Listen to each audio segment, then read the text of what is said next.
win. You lose, you go home.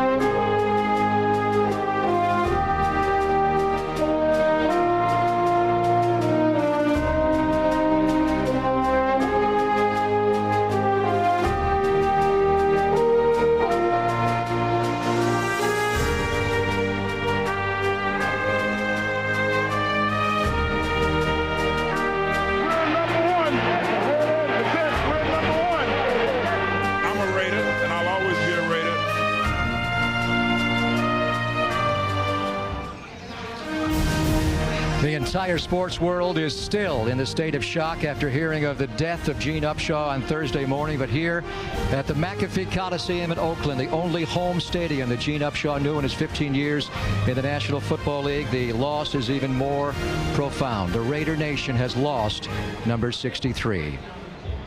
Good evening, everybody, and welcome to Oakland Raiders preseason football. We are going to cover the Raiders football game tonight against the Arizona Cardinals like we always do, but we start by remembering Highway 63, the great Gene Upshaw. Greg Papa joined by Tom Flores. You knew Gene going back to 1967.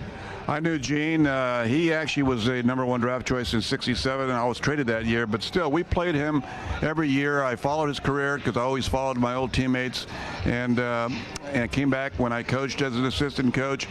And he was such a formidable foe on the field. Became a teammate. He was an All-Pro on the field. He became a legendary guy off the field. His contributions to football are unmeasurable. We are going to dedicate our entire broadcast tonight, and coming up in the second half of the game, we'll be joined by one of his teammates, the great Jim Otto, the Raider Hall of Famer, 00, and we'll talk at length about the career, both on the field and off the field, of the great Gene Upshaw. Obviously, when the Raider organization found out the news on Thursday, they were just in the state of shock, and Raiders owner Al Davis issued this statement immediately after hearing the news. The Raider organization, the National Football League, and the world have lost a great man. Gene Upshaw's career successes as a professional football player and a union leader are unparalleled. He is as prominent a sportsman as the world has known. He was and will remain a part of the fabric of our lives and of the Raider mystique and legacy. We loved him, and he loved us. We will miss him. Our hearts go out to Terry and the boys, his sons Eugene Jr., Justin, and Daniel.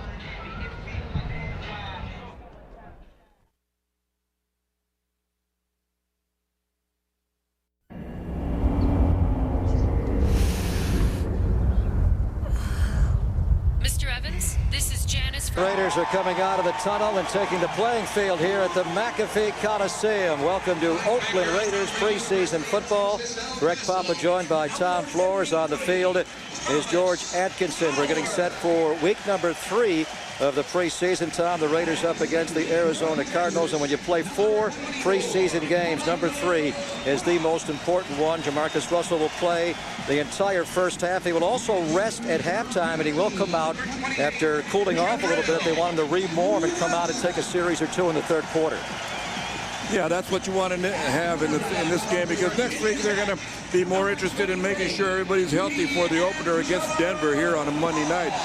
But get Jamarcus a good work in the first half, and my understanding, Coach Kiffin has mentioned it, I think it's a great idea.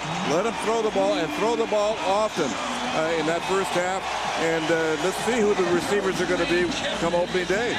The Raider defense is being introduced here. Nnamdi Asomugha jogging out, and D'Angelo Hall is going to play a series or 2 despite the right hand injury, which is going to give us a great matchup tonight of the 2 best cover corners in football. Nnamdi Asomugha and D'Angelo Hall, Tom, up against arguably at least on the stat sheet, they're the 2 best wide receivers in football with these Cardinals, big Larry Fitzgerald and Anquan Boldin. Well, yeah, you can't find a better duo. They're both good size. You know, 1 6'3", being Fitzgerald, and Bolden 6'1", both around 220 pounds. Very physical guys, and very impressive. Tony Corrente is going to be our referee tonight. He has made his way out to the middle of the field. Sam Williams and Gabriel Wilson and Fred Wakefield representing the Raiders in the flip of the coin. And then right after, we are going to have a moment of silence. I think it actually may occur beforehand. This is happening throughout the entire National Football League, not just here tonight in Oakland, where Gene Upshaw played his entire 15-year career, but obviously as the executive director of the National Football League Players Association, he had a most profound impact on every team in the league. And before every preseason game this weekend, they are honoring the loss of Gene Upshaw. The Raider organization, the Raider Nation, the NFL, and its players lost a family member this week. Hall of Famer and NFL Players Association Executive Director Gene Upshaw earned a unique place in history for his unparalleled accomplishments and contributions as a great player and as an important leader of the game. Gene Upshaw is and will remain a part of the legacy of the Raiders. Please join the Oakland Raiders and the Arizona Cardinals in a moment of silence in memory of the great Gene Upshaw.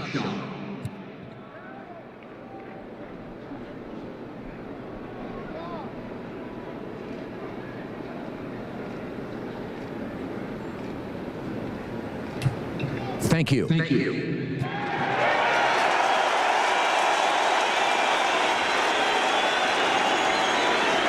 Of course, his loss is being felt around the entire sports world and around the National Football League in particular. But again, this place, the McAfee Coliseum, was built in 1966, and Gene Upshaw was drafted in 1967. He played his entire 15-year career, Tom. This was his home stadium for a decade and a half. Tony Correnti down for the flip of the coin.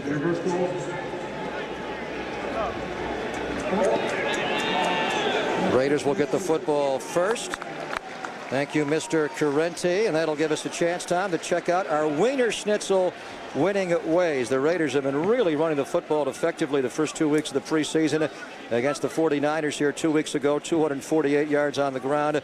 Last Friday in Nashville, they came back and rushed for 220 plus more, 224 yards. So we know they can run the ball. What Lane Kiffin wants to see tonight is offensive rhythm. He wants the passing game to pick up a little bit tonight. Yeah, he does, and so they get the ball right off the bat. Hopefully they'll have a decent return. And then let's go to work. Let's go to work with the outside guys. Ron Curry, Javon Walker, Drew Carter will see a lot of playing time, and we'll see how much time the rest of them get. Meaning Chaz Schillings, I'm sure he'll see plenty of time today as well.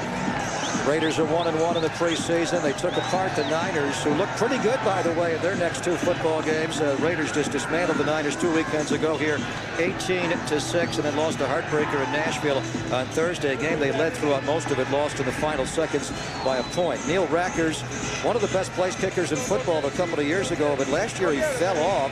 He still wound up with 17 touchbacks on the year, second most in the league, too. The Raiders, Janikowski, will not kick tonight. Johnny Lee Higgins is back to receive the kickoff. Like the Raiders, the Cardinals are 1-1 in the preseason. Hope you enjoy this one from the McAfee Coliseum. We're underway. Johnny Lee Higgins about 3 yards deep in the end zone. Justin Griffith turns and says, stay in. He began to creep out, but he does stay behind the goal line. And the Raiders will start following the touchback, a 1st and 10 from their own 20-yard line with Jamarcus Russell at quarterback. There is a player down. That's why the players are slow to take their positions. One of the Raiders on the opening kick of the game, Tom, is down. Yeah, I'm not sure who it is. I can't see the number from here. But the reason that Higgins was wanted to come out of the ball, bring the ball out of the end zone, was that was a low kick. It didn't spend a lot of time in the air, so the hang time was very short. And a lot of times, if you're only 3 or 4 yards deep, you will return those. But he thought otherwise and stayed in. And I still can't see what that number is. Can you? It's either 45 or 46. Oh, it looks like 46. Well, 46 is not good. Not that 45 would have been much better, but you don't want anybody to get hurt. But Orrin O'Neal, good to see him pop up so quickly. Orrin O'Neal, the Raider, good-looking second-year lead blocking fullback, although he is having a hard time putting any weight on that left foot. Rod Martin, the Raiders' head trainer, and Scott Touche are having to take most of his weight to get him off the field. So what a horrible way to begin the next to last preseason game. Yeah, that's not good. That's not good because they're counting on him. He's not only a good receiver, I mean a good blocker, he also catches the ball well coming out of the backfield. Jamarcus Russell 2 weekends ago against the 49ers was a mere 2 of 5 passing for 13 yards. He cranked it up more last week in Nashville, went 10 of 17 for 75 yards. There was that one drive where he went 6 plays, 61 yards for the touchdown pass to Zach Miller, where he really began to go at it. So the Raiders break the huddle, 1st and 10 on their own 20-yard line. They jump into a 2-by-2 formation right away, putting Griffith out wide in the slot and Fargas out wide of Walker and Carter. Jamarcus back at a punt, being chased from behind by LeBoy. Throws. It's caught by Zach Miller out across the 25 and up to around the 26-yard line. Raiders starting lineups are brought to you by McDonald's, and I'm loving it. Quaim Harris at left tackle, Robert Gallery at left guard. Jake Grove makes the start at center with Cooper Carlisle at right guard and Cornell Green over at right tackle. Both Fargas and Griffith, Tom, opened the game, but they were flexed out in the slot inside of Javon Walker and Drew Carter and Zach Miller on the first catch of the ball game. 2nd and 4 Raiders. Fargas the lone back. Everybody was spread out. Everybody, it was an empty backfield. There's Russell over the middle. Caught again. Zach Miller. There's a vibe going on as Rich Wolkoff has given us the line. It's the J-Z connection. Jamarcus to Zach. First 2 passes of the game go to Zach Miller as we check out the Arizona Cardinals defensively. They're playing a kind of a 4-3, but a hybrid 3-4. Smith, Robinson, Dockett, and Berry will compose their front line. Chike O'Keefe, the former Niner, strong side backer with Gerald Hayes, the middle backer, and Carlos Danzy is the weak side linebacker. Adrian Wilson, you'll see him coming up a lot tonight to blitz. Number 24, great strong safety. Their corners are Eric Green and Rod Hood, and Aaron Francisco will start at free safety. 1st and 10 Raiders. Russell going to fling it around tonight. Throws out right. Catch by Javon Walker. His first as a Raider out to midfield. Boy, he's a big target, Tom, and the Raiders found a way to get the ball to Walker there. Yeah, they need him to have a good game today because not only for his confidence, but also for the quarterback's confidence in that he will get open and catch the ball. That's how he used his big body there, just a simple hook route, and the ball was thrown on the line. Right now, Jamarcus' ball is nice and tight and nice and firm. If you had to pick an all-opponent team, Javon Walker's my wide receiver. He has had some huge games against the Raiders, both as a Packer and a Bronco. Out of the gun, 3-strap drop and a throw and a catch made by Drew Carter. Carter spun around and dropped there by Aaron Francisco and the middle backer, Gerald Hayes. And Carter, who dinged up his knee the first game here, got hit on that, and he is slow to get up now. In fact, he's down on the, he's holding now his, looks like his left knee. Yeah. He injured his right knee here against the Niners 2 weekends ago. Yeah, he got spun around pretty good, and then looked like in the spin around that the defensive back, or linebacker I should say, rolled over that knee. Gerald Hayes. Yeah. So very early in the game 2 weekends ago, he hit the right knee, kind of banged it into a Niner, and now here, as Francisco was laying the hit on him, Gerald Hayes whipped him down to the ground, and right away, Tom, you could see him clutching for the area just below his left knee. So a busy night for Scott Touche. He just helped Orrin O'Neal to get off the field, and now Drew Carter's rolled over on his back. A little over 2 minutes into the game, the Raiders already have 2 hurt players. Boy, that's not good. That's not good at all. And then 2 players that are counting on to be contributors this year. Not only with O'Neal, not only on down and distance, but also on special teams. I don't know how much Drew Carter would play on special teams, but certainly he's the guy they signed during the offseason to contribute to the offense in the passing game. Boy, Carter's having even more difficult time getting off the field than Orrin O'Neal did. A lot of conjecture around the NFL. Even the commissioner, Roger Goodell, has been talking, Tom, about the possibility of lessening the amount of preseason games, cutting from maybe 4 to 3 and having 17 regular season games. Even there's talk about maybe going to 2 preseason games and 18 regular season games. You're a guy who played, what, 6? Yeah. Back, I mean, could you get ready in 2 or 3 games? I think so. They're ready to go now. 2nd and 3, Raiders on the Cardinal 43. Zach Miller goes in motion. The Cardinals jumped off sides. They do whistle it down. Did not appear to be unabated. Let's see if the Raiders actually false started or not. Tony Correnti, our referee. Encroachment, defense number 94. 5-yard penalty will result in a first down. Well, they're whistling that much quicker in the preseason. Antonio Smith clearly jumped off sides, but he was not unabated. They could have let the Raiders have a play there. Well, you think they would. Usually they do, but they must have felt that he was already past the initial offensive line, the lineman in front of him. So Load dead. Don't take any chances. Yeah, they do it for safety reasons. In the preseason, maybe that's a better thing in light of the 2 early injuries. Jamarcus off to a quick start, 4 for his first 4 and 37 yards. Raiders into an eye play action to Fargas. Russell looking down the middle. He's sacked from behind and dropped back out on the Arizona 48-yard line. Clark Hagens, the former Pittsburgh Steeler and a free agent signee of the Arizona Cardinals, got around the blocking fullback Justin Griffith to sack Russell for an 8-yard loss. Yeah, it's just a one-on-one with Griffin on him, and couldn't sustain the block long enough. Came from the blind side, and Jamarcus didn't see him coming. So with Drew Carter out, the Raiders bring in Chaz Schillens, number 81. He goes out wide left. Johnny Lee Higgins goes to a slot formation inside of him. And Todd Watkins goes wide right. Here's Russell dropping. Pressure from LeBoy. Quick screen to Fargas, but he dropped the ball. I don't know if that was the called play or not, but they knew they had pressure and they had to get it out of there immediately. As Travis LeBoy, who is from San Rafael, went to Marin Catholic. He is starting at right end for Bertrand Berry. He went bolting around Quaim Harris and got to Jamarcus on the blind side immediately. Yeah, that was supposed to be a screen, and the unfortunate, when the screen, your offensive linemen are supposed to slow them down an initial bump and count to at least 1,001, 1,002, but they were by the left side of that offensive line in a heartbeat, and they didn't have time for the timing to set up. 3rd and 18. Raiders back on the Cardinal 46. Slot left and Todd Watkins right. Russell throwing left. It is caught by Johnny Lee Higgins, well shy of the first down, but he's shoved out. And maybe in field goal range for Aaron Elling. We'll see. Maybe the Raiders will go for it here as he's inside the Cardinal 40 and down to around the 36-yard line. It will be 4th down and 8. Aaron Elling made a 56-yard field goal last weekend in Nashville, Tom, but the Raiders going to go for it. Yeah, Javon Walker comes back in, and this is an area where you could take a chance with a long field goal, but it's still preseason, and this is the nature of Coach Kiffin. He's a gambler. He likes to do this kind of stuff. Javon Walker goes out wide left. He has single coverage. Curry in the slot right inside of Watkins.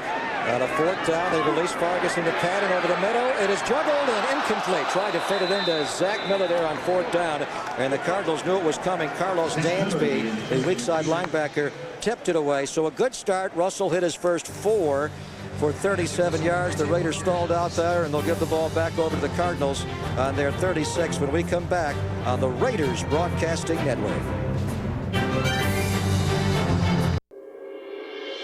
Eli's personality is perfect. Alongside Tom Flores and joined by George Atkinson down on the playing field. Greg Papa here at the McAfee Coliseum. Led by Matt Leinart at quarterback, being pushed for his job by Kurt Warner. The Cardinals go 1st and 10 on their own 36-yard line. Leinart with a handoff to Adrian James coming off the left side. He is spun around and pushed forward to around the 39-yard line. Matt Leinart, the 2-time NCAA champion at USC, Tom, and a former Heisman Trophy winner, but in light of his injury last year, he's being pushed for his starting job by Kurt Warner. Yeah, Kurt Warner is a player that they seem to always be pushing, but a lot of times they just keep moving him out.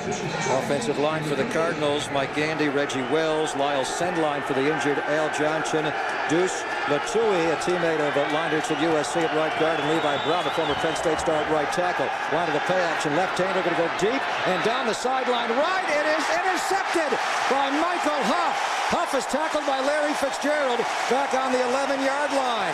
Great coverage there by D'Angelo Hall, running stride for stride with Fitzgerald, and Michael Huff playing that deep free safety slot. Tom came over and became a playmaker. And this is one of the moves that Raiders made during the offseason they thought would benefit them because of Michael Huff's great speed and range, and he did. The ball wasn't thrown that well, but he did get over and cover a lot of ground.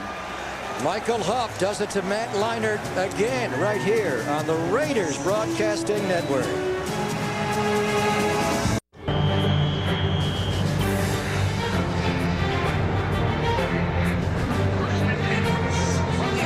Greg Papa, Tom Flores, and George Atkinson back at the McAfee Coliseum. The Raiders ran 8 plays the first time they had the ball. They were all passes. 1st and 10 from their 11-yard line. First one is Fargas off the left side, tackled by LeBoy. from the backside after a gain of about 2 or 3 yards. We mentioned George Atkinson downstairs. George, you must have loved that first deep ball and Michael Huff coming over to take it away. Man, did I. You know, when you look at this defense, it's almost a complete defense, guys. And when you look at a complete defense, you look at 2 guys who can cover on the corner. You have an enforcer and Jabril Wilson, who is a hitter. And you got a guy who can cover the field like Michael Huff. We just saw him do and make that interception. I think this backfield is coming together. Young guys playing together, playing well together. Modern day Soul Patrol, maybe, George? Could it be that good? Here's Russell back with McFadden in the game. They swing it out. He caught the ball, then fumbled. He tries to get back at it, but he can't. It's picked up by Gerald Hayes, and he will go into the end zone for an Arizona touchdown. Darren McFadden caught the pass. He had it long enough to make it a catch, fumble. And as he caught it and turned upfield to run, he had the ball just slip right out of his hands. Tried to get back on it. Looked like he was going to recover it, Tom. But he fumbled that, and Gerald Hayes picks it up for an Arizona touchdown. Well, and one of the things that the Raiders have done, that's what cost him the game. Did he have the ball long enough? That's the thing that Coach Kiffin is going to have to decide. He's going to have to either challenge it or let the touchdown stand. It's worth challenging. It's a touchdown the other way, and I'm not sure he had that ball at all. Neil Rackers is all lined up to kick. We'll see if the Raiders throw the red flag. Lane Kiffin is standing on the field. And now they are going to, they're motioning from the Raiders sideline. Do they want a challenge here? And Tony Correnti will be called over by Lane Kiffin. Yeah, the key will be, did he have the ball long enough to consider it a completion? But what I was alluding to is last week, a couple of miscues cost him the ball game in Tennessee, and these are the types of plays that kill you. The subsequent fumble.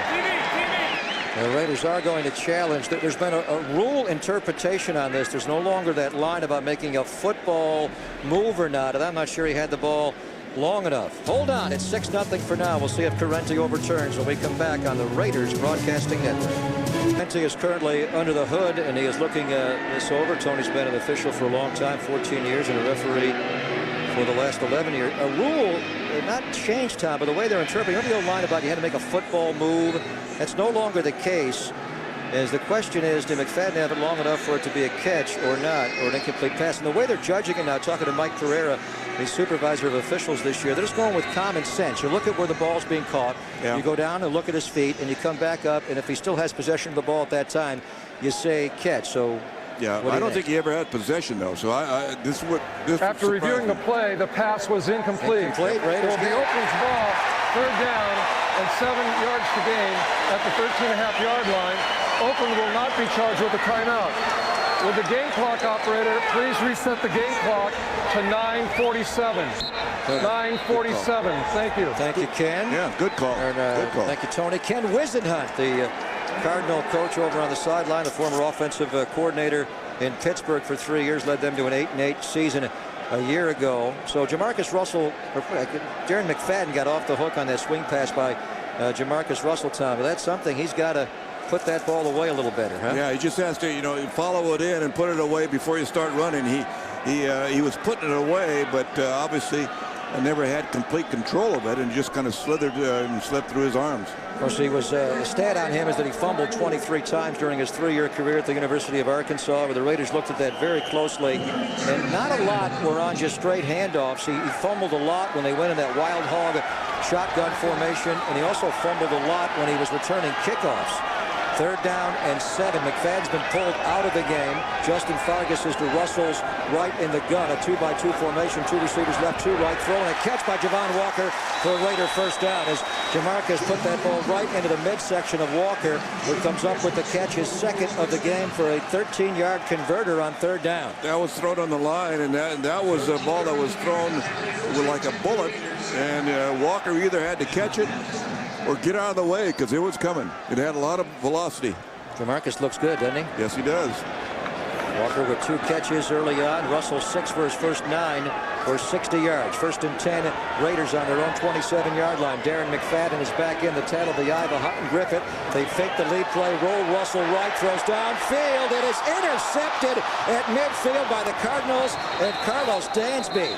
What an interception he came up with. The flag comes in after Dansby went down. So it looks like this will be a post-interception penalty, and the interception will stand. Yeah, he's trying to get the ball into Ron Curry. Ron had run a little short corner behind the short man and in front of the deep guy.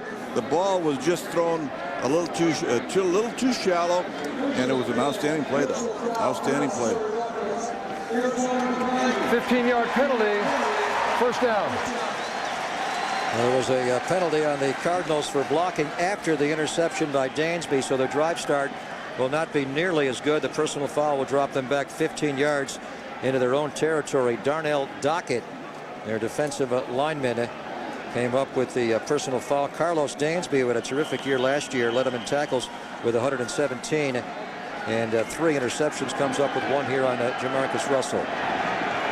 So Matt Leinart back at quarterback. Each one of these young quarterbacks has thrown a pick now. Leinart threw one on the Cardinals' second play of the game on their own 46-yard line. There's a movement on the line. The flags come in before the snap of the football here. Yeah, I believe that was on the offensive line. It looked like it from this vantage point. Tony Correnti in conference with his umpire Steve Wilson. Levi Brown, the big right tackle of the Arizona Cardinals, the former Penn State Nittany Lion, who they took with the 5th overall pick. Neutral zone infraction, defense, number 93. Stepped into the neutral zone, causing an offensive player to false start. 5-yard penalty, remains first down. All right, that's the Raiders' new number 3 technique starter, Tommy Kelly. Derek Burgess, Jay Richardson, your rush ends. Gerard Warren plays next to Kelly. Linebacking core, Robert Thomas and Thomas Howard, the outside backers. Kirk Morrison in the middle.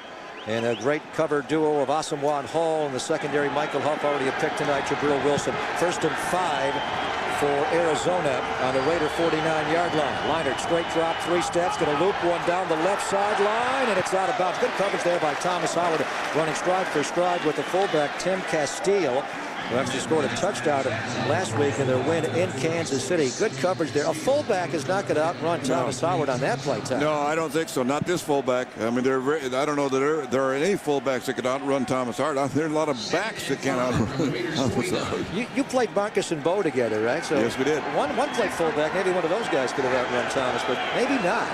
Bo yeah, I don't know that Bo couldn't outrun everybody on the field. 2nd and 5. Here's Leinart handing off Edgerrin James. A huge hole on the right side. He has a first down to the Raider 41-yard line. A gaping hole there. Jabril Wilson, the Raider new strong safety, formerly of the New York Giants, on the tackle of the edge. Edgerrin James, the NFL's 13th all-time leading rusher and number 1 active, but his numbers have fallen off appreciably after his great career in Indianapolis for 7 years there. He has not performed nearly as well as first 2 in the desert. 1st and 10 for the Cardinals on the Raider 42-yard line. James coming left this time and sneaks through. Good gain down to the Raider 36-yard line. Burgess on the tackle there.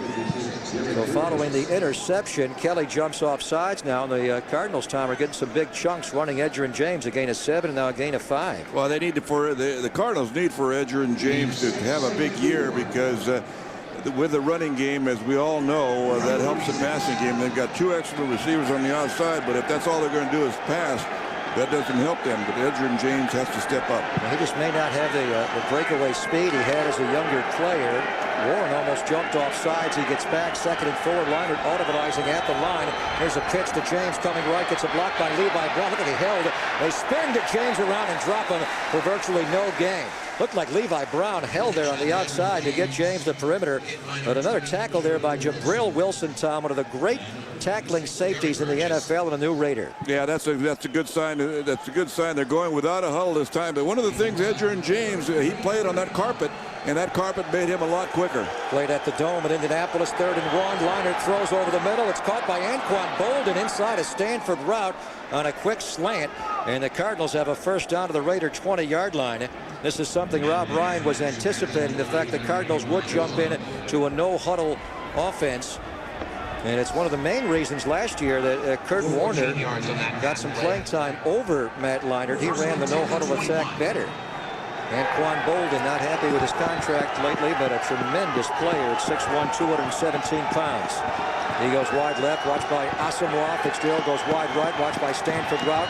D'Angelo Hall is out of the game now. There's a draw up the gut and a veering out wide left. Edgerrin James Does turn the corner down the sideline. He's pushed out by Jabril Wilson.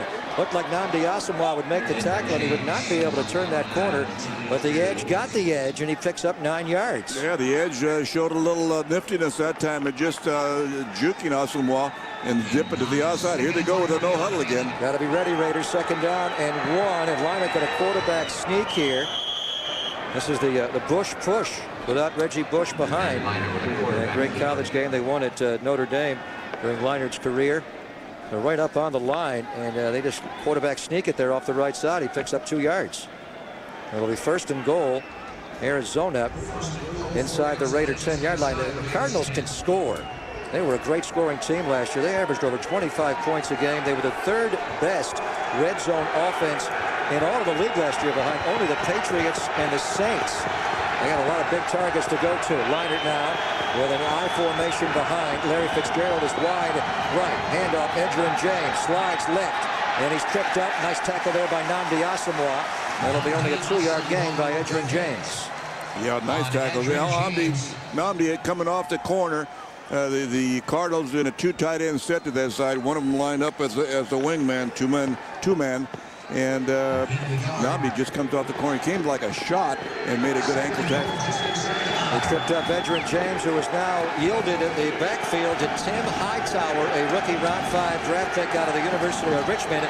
He's a guy who scored a lot of touchdowns for the Spiders, and he scored 2 touchdowns this preseason. He's not a real fast guy, but I think he's faster than Edgerrin James.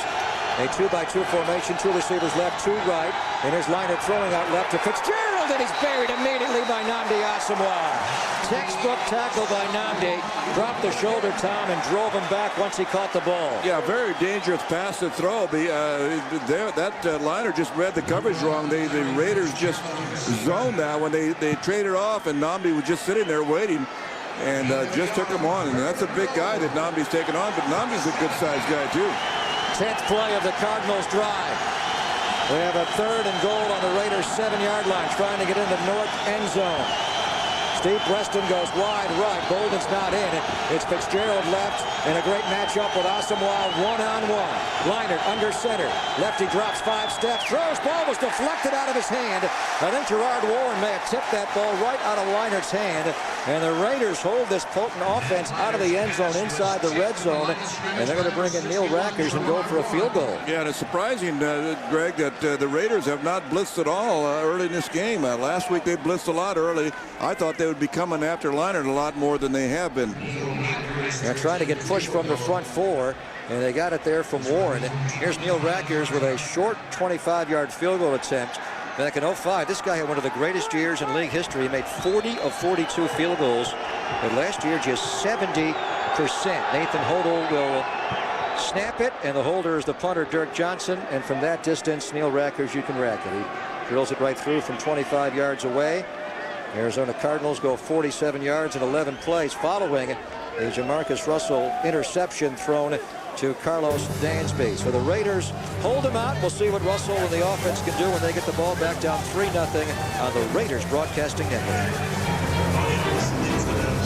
The NFL. Raiders playing their first home game here at the McAfee Coliseum after the profound loss.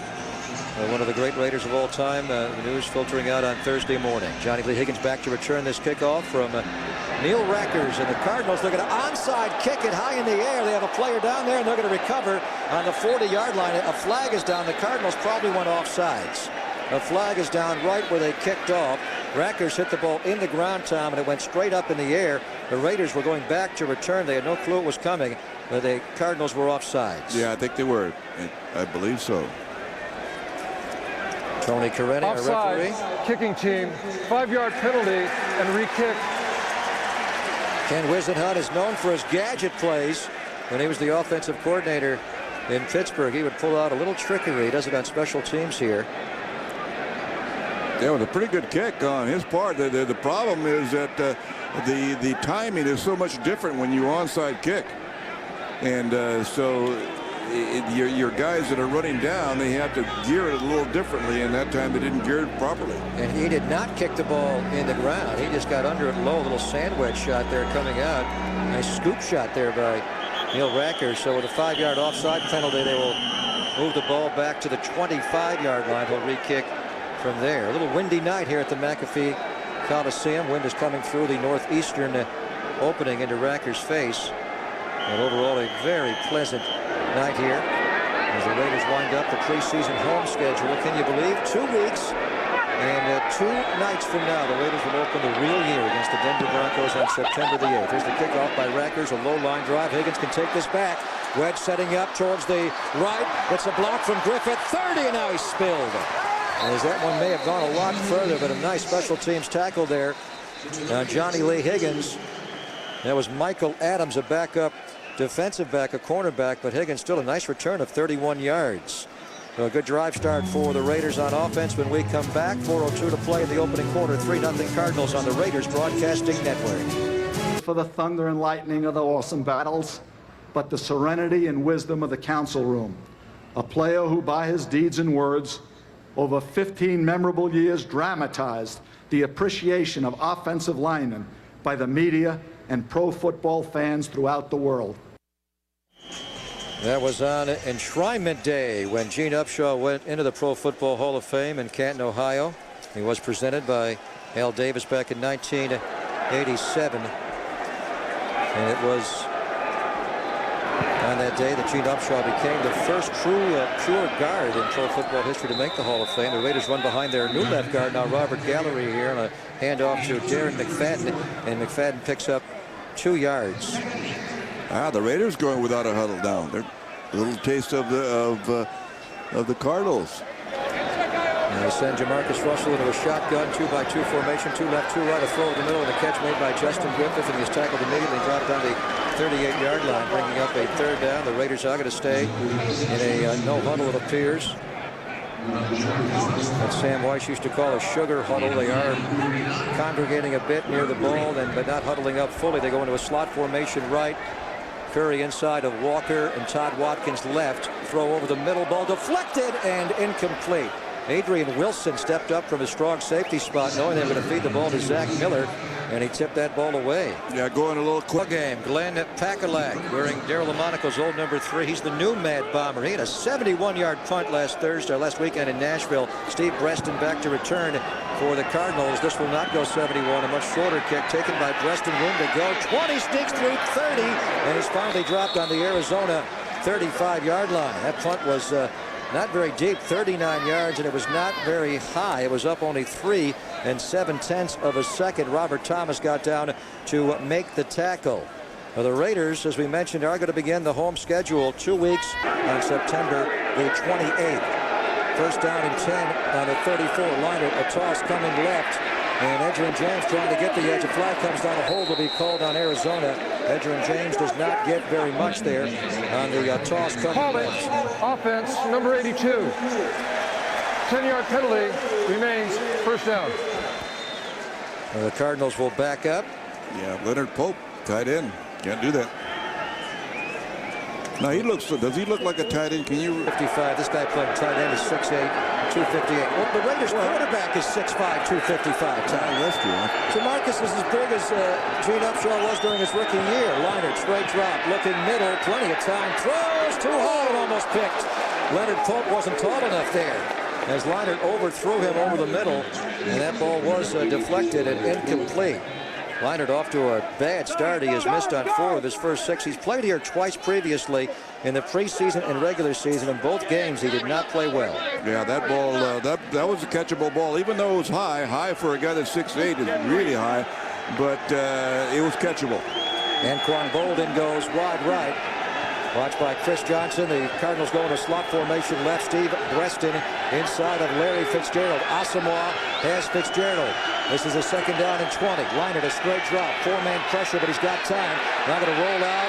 He's slipping, and he's going to go down to the 25-yard line. He tried to run, but he's not real spry, and Derek Burgess covered him up. It won't be a sack because Leinart passed the line of scrimmage by 1 yard. Yeah, he just not used to this tricky little field here in Oakland where the grass is usually a little moist, and then if you get to the infield this time of year, it's going to be slippery. But that time he just slipped I think he slipped conveniently, though. He was going to get clobbered if he stayed up much longer. Now, they're not used to this cool moisture in the desert, although the Cardinals did train up in northern Arizona University again in Flagstaff, about 7,300 feet.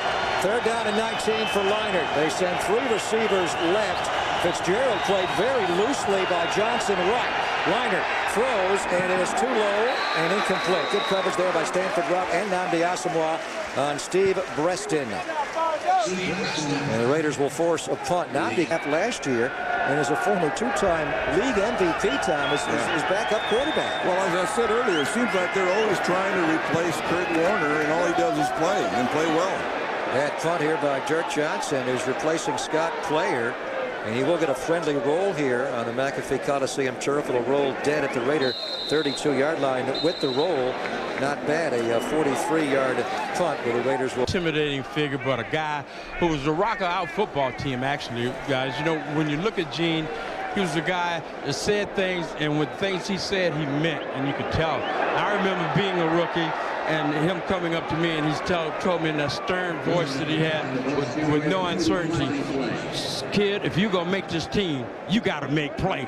And if you make plays, you'll make the team. And that stuck with me, and it stuck with me throughout my career. And that's what I did, was made plays on the advice of Gene Upshaw. Yes, sir, Mr. Upshaw. Exactly. You made plays. You made plays right away. George started as a cornerback before he moved to safety. A penalty here on the Raiders. They ran Darren McFadden wide left, but there was a hold call on the Raiders, which the Cardinals will accept. So the Raiders are dropped back on their own 22-yard line. Quayne Harris, the Raider left tackle, was called for the hold. We have a minute to go in a opening quarter, which the Raiders have moved the ball effectively, but no points, down 3-0. Russell hands off, McFadden up the middle, trying to push that pile, and he pushes and pushes, but they push back, and he's up to around the 25-yard line. I was talking to Mr. Davis yesterday, Tom, on the phone about drafting Gene Upshaw. You know, Gene Upshaw hardly played high school football at all, didn't play till his senior year in a Texas A&I. He did not play guard at all. He played center, he played tackle, he played end, but when Mr. Davis chose him, he had it right away. You're going to play left guard, and the reason I'm taking you is to match up with those big Kansas City Chiefs. Not only Buck Buchanan, but also Ernie Ladd. Yeah, Ernie Ladd was a monstrous guy. He was 6'9", 315 pounds, and in those days, that was unheard of. And we lost Ernie Ladd not too long ago. Here's Russell out of the gun, looking right, a left, now rolling to his right, and he tries to throw to Griffith down the sideline, but he's well covered there, and he throws the ball out of bounds. Rod Hood, the cornerback, came over to pick up the fullback Griffith, and with 4 seconds to play in the opening quarter, the Raiders will face a third down and lengthy, 3rd down and 17. They just need to get it down the field a little bit more and look for them down the field a little bit more. 3rd down, 17. McFadden to Russell's right in the gun. Inside handoff to McFadden, and he could not quite sneak through, and he's dropped on the Raider 31-yard line. Carlos Dansby, the star of the Cardinals defense in that opening quarter, had the INT on Jamarcus Russell, and there the tackle on McFadden, our final play of the opening quarter. Rackers a short field goal, and the Cardinals lead 3-0 on the Raiders Broadcasting Network. FLORES and George Atkinson, Greg Papa back at the McAfee Coliseum. We start the second quarter. It'll be a punt here from Glenn Pakalak. Raiders have changed ends. They are now punting away from the south black hole end zone. Lance Long is back to return the punt for Arizona. Pakalak, a left-footed punter, going to push Long way to his left. Ball will bounce. A couple of rolls. A one-hand pickup on the 16-yard line, but he's tripped up immediately. They have very good special team coverage by Michael Bush. Michael Bush, the talented second-year back out of Louisville, Tom, can play special teams. Well, he can run pretty good, and he's a big force, 245 pounds, so he's probably pretty hard to block. 52-yard punt there by Pakalak, and a nice tackle by Michael Bush. Arizona has the ball when we come back. 3-0 Cardinals on the Raiders. Outgained the Arizona Cardinals 71 yards to 45. Each team had a turnover. Our first quarter stats summary is brought to you by McDonald's. And I'm loving it. Cardinals go 1st and 10. Moving from north to south there at the McAfee Coliseum. They go empty set, 5 on the line. Leinart back, time, throws middle, catch made by the fullback, Castillo. And he is tackled immediately there by Gerard Warren and Ricky Brown, who is now in to play at strong side linebacker. He has replaced Robert Thomas. They got young rookie Trevor Scott playing with that second unit right now at the right defensive end. 6'5", 255-pounder out of Buffalo. has to gain a little bit more weight, Greg. He didn't eat many chicken wings probably while he was at Buffalo. Why didn't you take him to Duff's when you were there? Put it on the FLORES account. 2nd and 5. Handoff to Hightower off the left side. Breaks one hit, but Tommy Kelly is there to drop him after a gain of 2. This is the young man, Tim Hightower. 6-footer, 200 and point because he's number 2 on the depth chart ahead of J.J. Arrington. The former Cale Bear Star is demoted to 3rd. 3rd down and 2 for Leinart. Raiders show blitz. Morrison comes creeping up. Now he drops back. Reston goes in motion right. Leinart, it's no blitz. 4-man pressure. Leinart throws out right. Catch made by Castile. He breaks the tackle of Michael Waddell's and picks up the first down. If Waddell would have tackled him cleanly upon the initial hit, he would not have had the first down, but the big fullback Castile at 2:42 got off of that hit, and he picks up a first down. Yeah, Waddell went out here. And this Saturday evening in Oakland, 1-800-RAIDERS to get your Raider season tickets. Raiders have an office member, a staff member standing by to take your phone call right now. Leinart is a horrible draw handoff to Hightower, and he is hit and dropped behind the line. That was a clumsy handoff by Leinart. This is something Warren made the tackle there. Combining with Jay Richardson. This is something the Cardinals have been trying to get better at. That was a very sloppy draw. Well, it was almost looked like Hightower didn't even know the ball was coming to him, and it took forever, and all of a sudden, here's the ball in his arms, and he's got to take off. Cardinals have had problems running that draw, and they've also had problems running a screen pass. Ken Wisenhut, again, looking at Leinart's play closely, it would not be a big shocker if he started the year with Kurt Warner over Leinart. We're going to see Leinart at some time before halftime. 2nd down and 9. Bolden lines up in the right slot. There's pressure up the middle. They've got Leinart. He gets away from the sack, and a flag comes down. He did not get wide of the tackle box. This may be grounding. A flag came down before that, though. Yeah, the flag was early, so I don't think that one was grounding. The grounding would have to come from the referee after he checked with the other officials. Now, the first call is a false start. And apparently there's not going to be a grounding there. Well, there won't be a grounding now. The false start negates the play. I guess you're right. Illegal formation. Offense number 69 was not on the line of scrimmage. A twist, a stunt of some kind, Tom, to get his pressure up the middle. He played well last year. 2nd-year lineman from the Ohio State University. Leinart, 4 game to start, just 4 of 10 for 25 yards. He threw a pick. And now a delay of game. 5-yard penalty. Wow. Position with the Raiders that winning was the most important thing. Winning is all that matters, victory. As Al and I were riding in the parade, he was still saying the old chant, just win, baby. And that's been a part of my life, and it will be in the future. That was on the enshrinement day of Virginia Upshaw's back in '87, Tom. And boy, the moment he arrived, they won. They went 13-1 that first year. The guy played 15 years in the league, and they went to the league championship game 10 times. 3rd down and 9. Cardinals on the Raider 31, on their own 31. Leinart back, pressured. Gonna roll left, gonna look to check it down. He passed the line, he throws a pick right to Stanford Route. Route on the 35, he gets wide, he runs right into the official and knocks him over, which may have cost him a touchdown. And now he's dropped on the 26-yard line. He was trying to cut back, and he ran right over an official in the middle of the field. Yeah, he was all over the place. He was back and forth, and hit the official and ran right back, and the guy that threw him the ball is the guy that ended up making the tackle. Matt Leinart. Well, I thought he may have crossed the line of scrimmage, Leinart.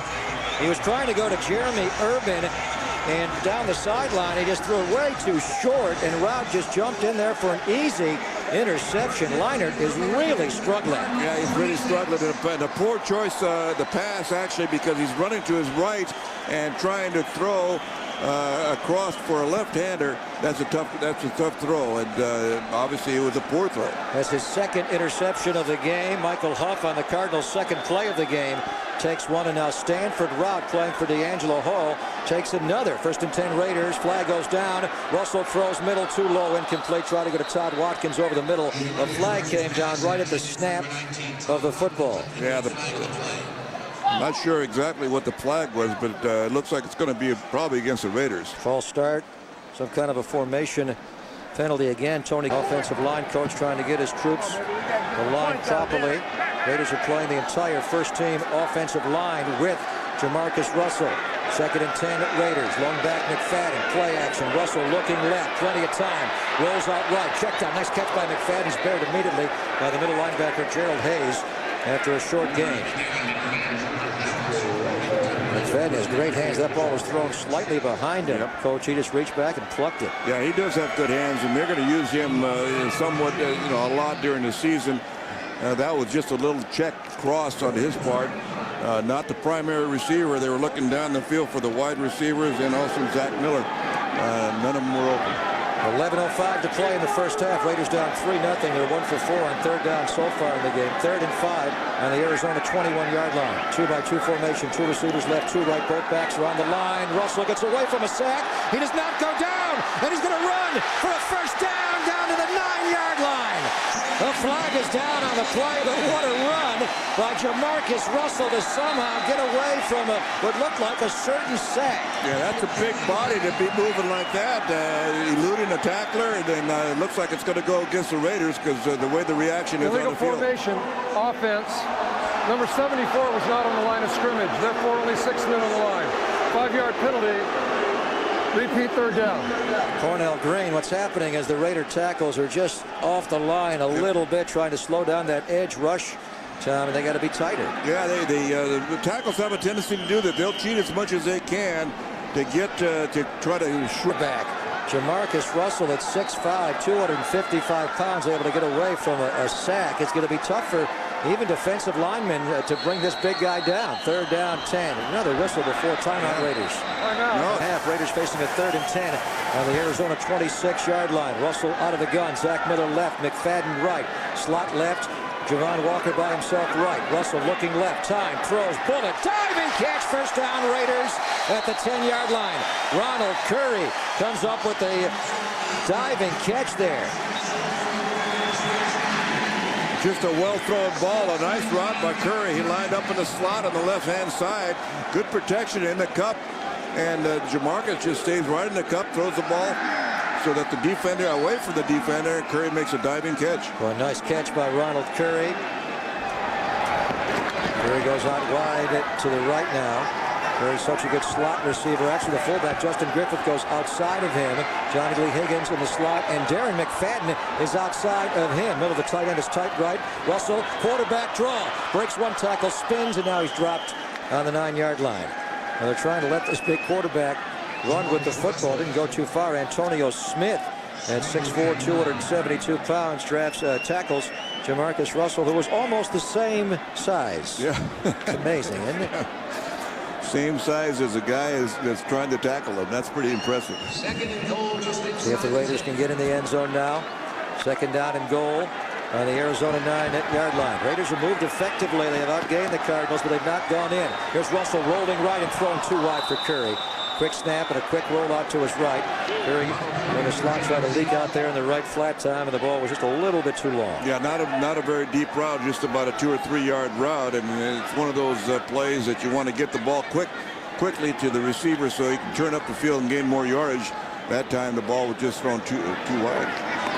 Lane Kiffin promised he would throw the ball tonight, and he certainly has done that. Jamarcus Russell 9 for 17, almost the exact stats he had the entire first half last Friday in Nashville. 9 of 17 for 86 for Jamarcus Russell. 3rd down goal, 9-yard line, slot left. Todd Watkins by himself right. Russell back, holds the ball high, pressured out. Gets behind the block, throws for the end zone. Caught by Zach Miller did not catch it. He came down with the ball, but his 2 feet were not in the end zone. Well, the ball was close, so you know Zach Miller's going to catch anything close, but unfortunately, just the ball was thrown a little high. He had to leap in the air to catch it, and in doing so, his feet came off the ground, and he got his right foot down, and didn't get his left foot in the. He got his knee down, though. What's the old line? 1 knee is equal to 2 feet. They may want to challenge this. Well, I think they are. You get your knee down. John Madden says that line, right? 1 knee is 2 feet. Yeah, but his knee was still up in the air, and so this is going to be interesting because Tony Corrente, Zach Miller, whether it's called a touchdown or not, here's Tony. After reviewing the play, the ruling on the field will stand. It is an incomplete pass. 4th down. Well, he made a heck of an effort here. His body lands out of bounds before. But look at the way he's able to get that leg, and it's the same knee on the leg that he has down on the ground. I mean, he goes up in the air, catches the ball, puts the right foot on the ground, and then before his left foot can come back and touch in bounds, his right elbow hits the ground out of bounds, and that's where the incompletion is. Nice touch there by Jamarcus to float it over the top. The Cardinals jump off sides here. Flag, maybe the Raiders false start. Let's see. It's going to be 4th and goal from the 9 anyway. They wouldn't give an automatic first down, but Lane may want to go for it if it's 4th and goal from the 4. There's movement on the line. It's either going to be a false start Raiders or a encroachment, defense number 94. Antonio Smith remains 4th down. He may just go for it here. The offense wants to come on the field. They're coming back out. Now from the 4-yard line, the Raiders are going to eschew the field goal by Aaron Elling. Janikowski not kicking again with a hamstring injury, so they're going to bring Russell back in and go for it. And we saw Lane Kiffin here in the game against the Niners a couple of weeks ago take the points off the board on an extra point when the Niners were off sides, and go for the 2-pointer from the 1-yard line and convert that. So he picks up 5 here. 4th and goal from inside the 5-yard line.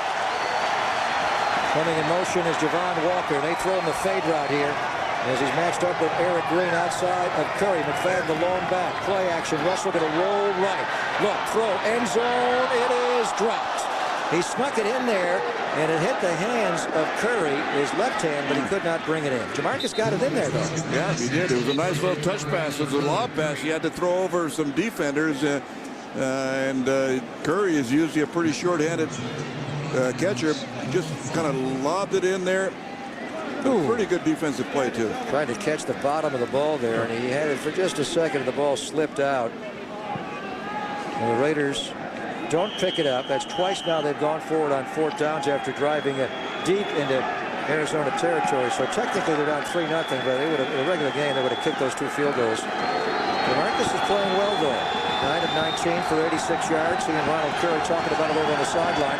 Matt Leinart, conversely, has struggled. 1st and 10, Arizona up against the north end zone. Larry Fitzgerald comes in motion, comes back right. An eye behind Leinart. They give it a Hightower off the left side, a stone wall there. The Raider rush defense. Ball came out. Buries it. The ball came out. Is it a live ball here? We're battling for the football here. Still on piling. So it is important if the Raiders recover this football, then go back and look at the replay. The Raiders have the ball. The Raiders have taken the ball away, and we'll look at a replay and see if Hightower was down or not. Here's Hightower trying to get out the left side. He is hit in the hole. Tommy Kelly strips it well before a clean fumble, and what a play there by Tommy Kelly. Tommy Kelly is showing the force he was before he injured himself last year. And missed most of the latter part of the season. He's a load to move him. Covered the fumble. Tommy Kelly made a tremendous hit. You know, a few years ago, Bill Belichick came right out. Right before the Raiders played the Patriots to open the year in New England on their Thursday night game. Belichick, after watching a lot of tape on Tommy Kelly, said, this guy's one of the best defensive linemen in football, period. He caused that fumble, but apparently Arizona recovered it. So it's 2nd and 11, Cardinals back on the 4. Play action, Leinart from the end zone, a wobbly ball into coverage. It's intercepted. Intercepted by Rashad Baker, and is dropped on the Arizona 18-yard line. Leinart threw another wobbly ball up for grabs, trying to go to Anquan Bolden, and it was taken away by Rashad Baker, the safety. Yeah, and I don't question the call because it was a pretty good call. You got to take a chance coming out of your own end zone because most teams play run. But his balls, his throwing has not been sharp. He makes a good play action in the backfield, going down the field, but he throws the ball way inside and hangs it up in the air way too long.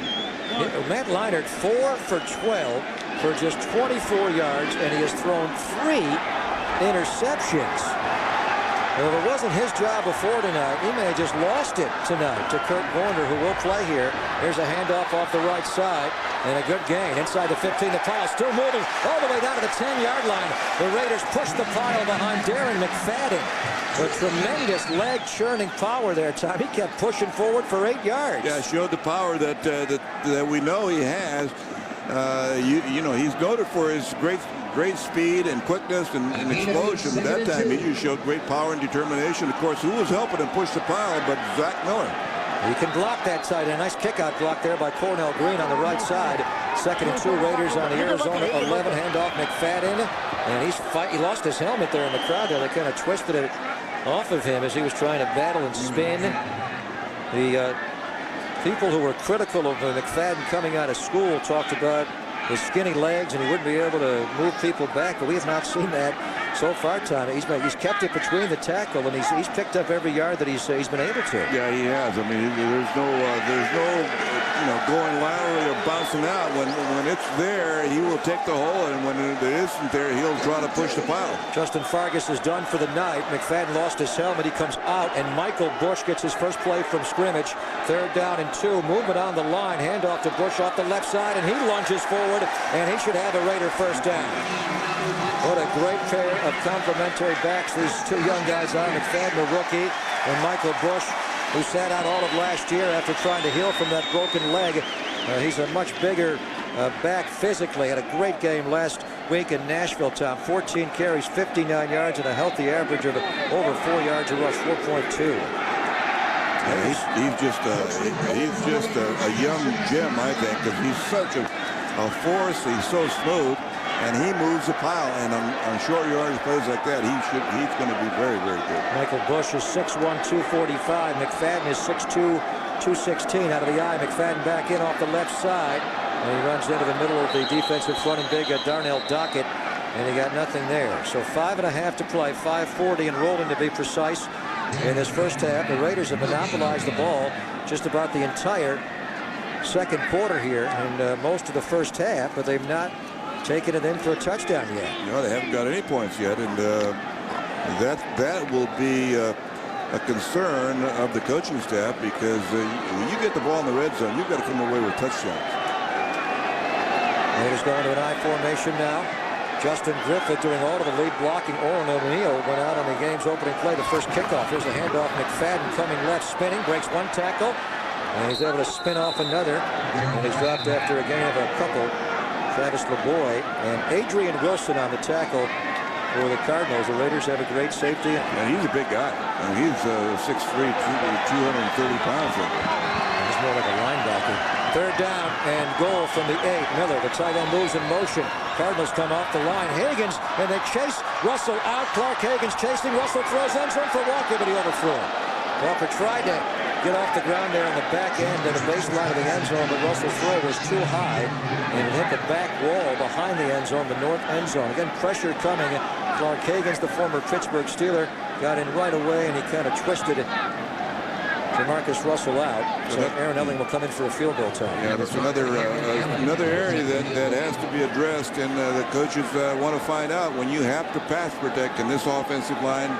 Pass protect. In other words, when it's an obvious pass, can they hold it? Can they hold the defenders out? John Kondo will snap. It is Jeff Otis who is holding, and it's off the upright, and it is no good, and they're going to return this ball. They can't return it in the pro game, though. Rod Hood took it. If it's short, you can return it, but off the upright on the ricochet. That ball was plucked out of the air there by Rod Hood. So Aaron Elling. Can we invite you to be with us? Raiders are playing the final preseason game here at home. They're going to be in Seattle on Friday to wind it up, and then they begin the fortnight in 2 days against the Broncos. Kurt Warner is now in at quarterback for Arizona. Matt Leinart has been pulled.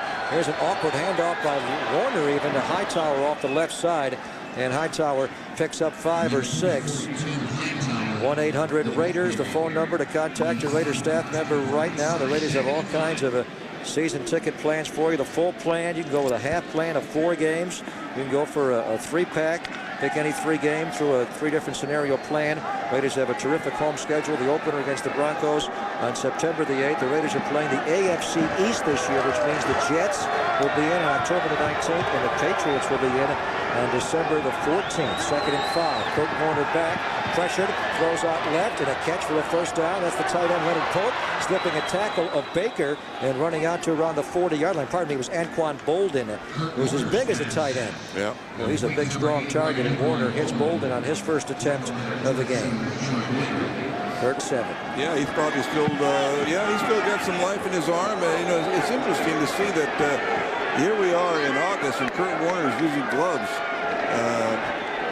He's out of the desert. Here's the handoff to Hightower on a 1st and 10 out across the 45, and he dives out to around the 46-yard line. Jabril Wilson on the tackle. He's got gloves on both hands. Yeah, both hands. And, you know, it's surprising because weather's not, you know, the gloves are usually for quarterbacks, usually a time where the weather's cold and you use it. But for some receivers, they use gloves because the quarterback throws the ball so hard. You know, as Zach Miller said about Jamarcus. And Jim McMahon was the first. I remember him wearing gloves in the dome during the Super Bowl. He wore them all the time. Of course, got used to it playing on the lakefront of Chicago. There's a draw handoff to Hightower, and he runs past the hit of Jay Richardson and picks up a first down into Raider territory for the Raider 49-yard line. We are going to talk to Jim Otto coming up early in the second half of the game, the third quarter, as we are going to acknowledge more the great playing career of Gene Upshaw, who we lost on Thursday morning. Cardinals do not have to run a play here. It looks like they don't know the 2-minute warning is upon us, but here it is. 2-minute warning, and that play will not count. So there's the sound. Well, I knew you could cover. Had no idea that you could hit as hard as you do. Yeah, I'm trying a little bit. You know, I missed a tackle there early on. I should have had, but I've been doing all right with the tackling.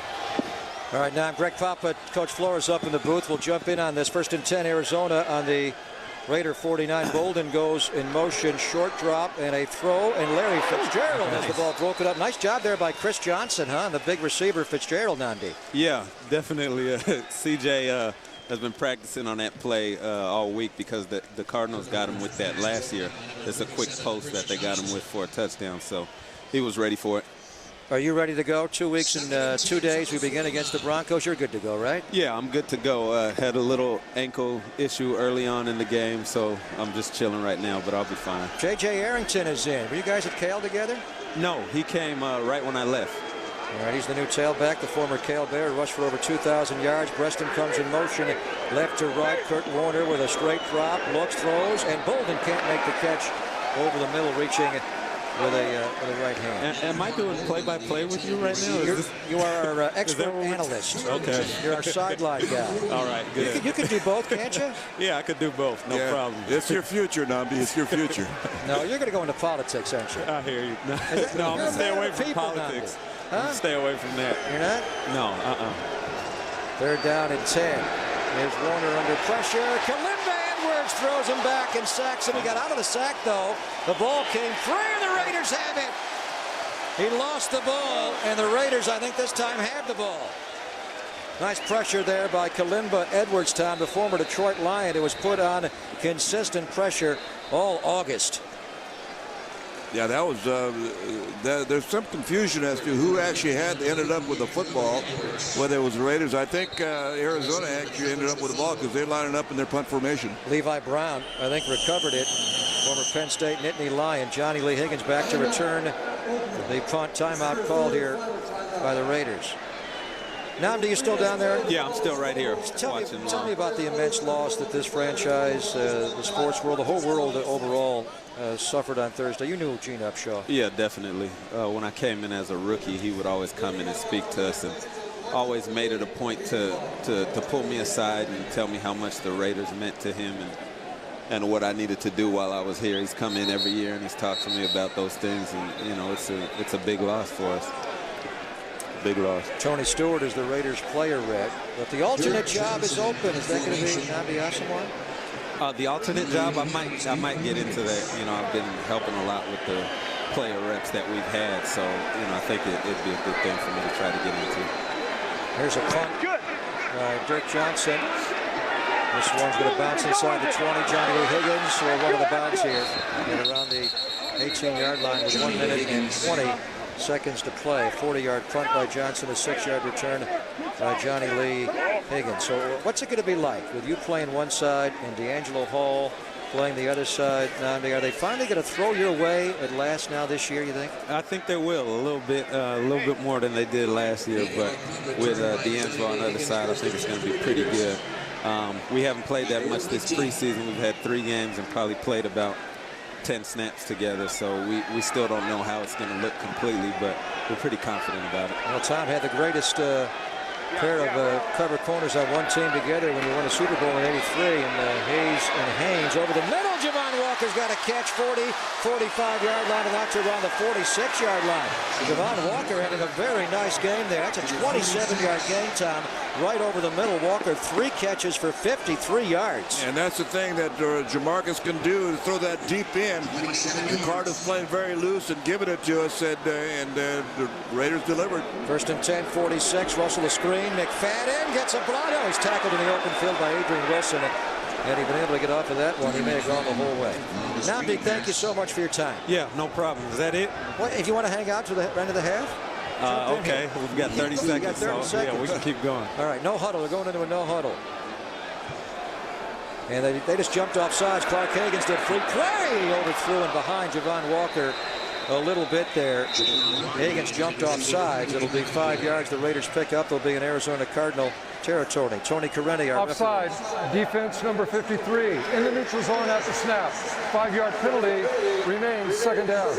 You know, Greg, it's good to see Javon getting some touches in the first half here, because you see it in practice, and he's always making plays in practice, but we hadn't seen it yet in the games, and he's been able to show it today, so that's great. And you got to check him in camp. It was the ones versus the ones, of course. And you know how great this guy was as a Green Bay Packer and a Denver Bronco. He had some huge games against the Raiders. Yeah, we're expecting big things from him. He'll come through for us. He's a force. Second and 3, 47-yard line. Here's Jamarcus throwing low, and he had to get off the side. Flag comes in. Did they rough Russell? Or did he ground the ball? Could be one or the other. Tony Coreni standing right there. He was hit after he threw. It wasn't grounding, I don't believe. Holding. Offense number 66. 10-yard penalty. Repeat. Second down. The tackle better on the back line. That's definitely what the focus was in bringing those 2 guys in. We know that they're aggressive guys that'll come up on the wing and make hits. And, you know, they've been able to show it in the preseason, so that's going to help us out a lot this year. Second and 13, Russell shotgun, pressured, steps up, throws. Johnny Lee Higgins got blown up. What a hit by Adrian Wilson. This guy could play. Yeah, he's making a lot of plays out there, Wilson. You got to respect what he can do, huh, Namdi? Yeah, definitely. They focused on him all week in meetings, so we knew what he could do. Yeah, the Raiders simulated him.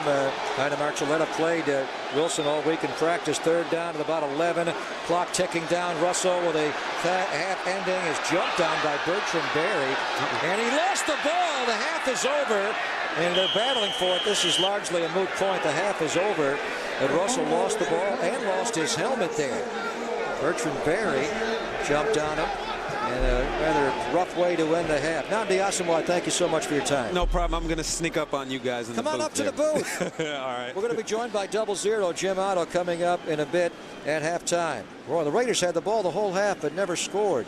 Cardinals 3, Raiders nothing at halftime from the McAfee Coliseum. This is the Raiders Broadcasting Network. 17 yards, and he did throw 1 interception. George Atkinson and Raider head coach Lane Kiffin. Coach Kiffin, 116 halftime yards, 3 turnovers by defense. Are you concerned about the offense? Yeah, very concerned. We're very excited about the way our defense and special teams played in the first half, but offense was pretty much embarrassing, so we got to build on it. Jamarcus and the starters will play this first series here. Fortunately. All right, thank Coach. Thanks for your time. All right, back to you guys.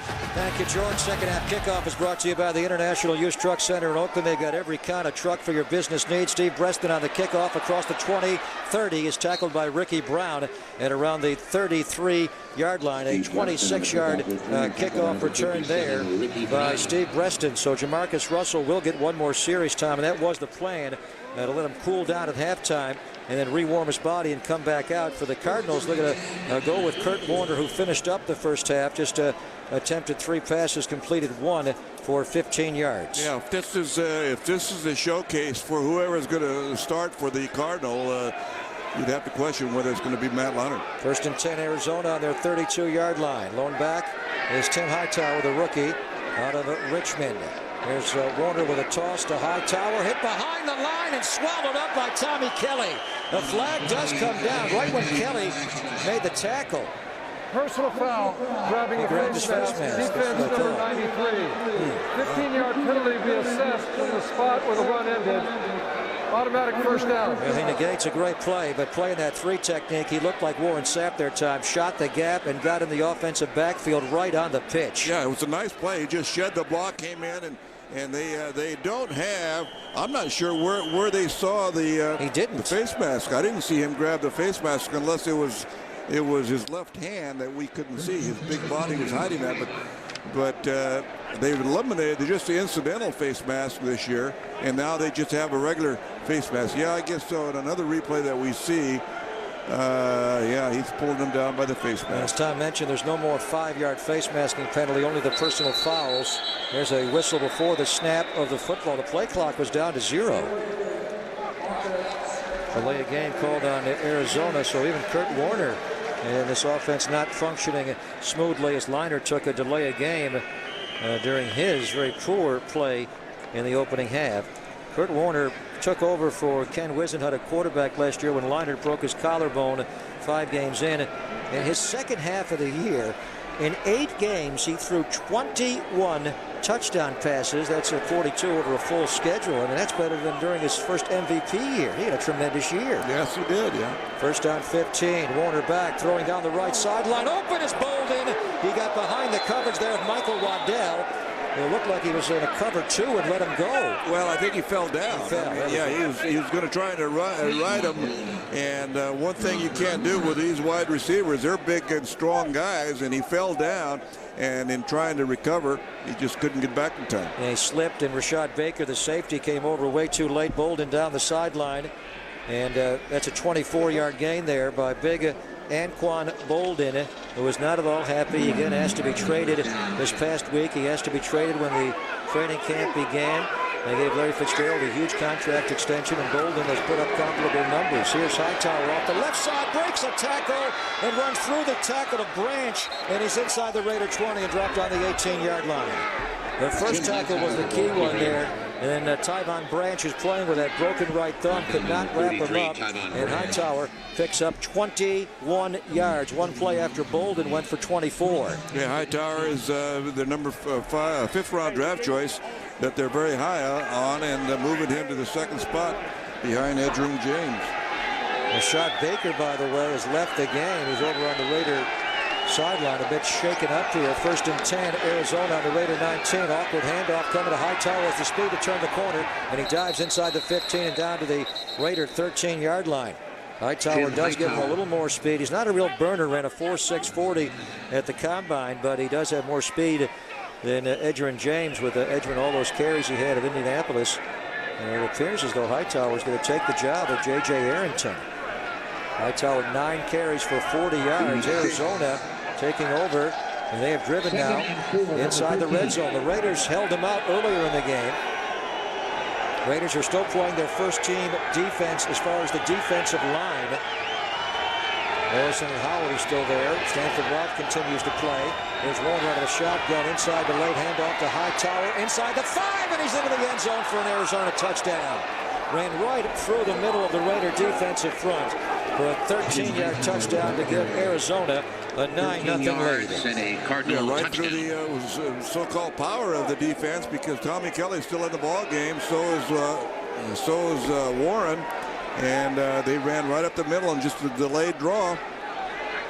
May have been a different series entirely had Tommy Kelly not grabbed the face mask of Hightower. He would have had a stuff to open the series. It would have been a huge 6-yard loss. But instead, it was a personal foul. They had the ball out to the 41-yard line. Turn the whole series around. Here's the PAT by Neil Rackers right down the middle. And less than 3 minutes into the second half, the Cardinals have opened up a lead of 10-0. When we come back, we're going to talk to 00, the great Jim Otto, on the life of Gene Upshaw, the Raiders Broadcasting Network. Oh no, oh no, oh no, yo, yo, yo, oh no, you didn't. Sucker tried to play me, but you never paid me, never. Oh no, you didn't.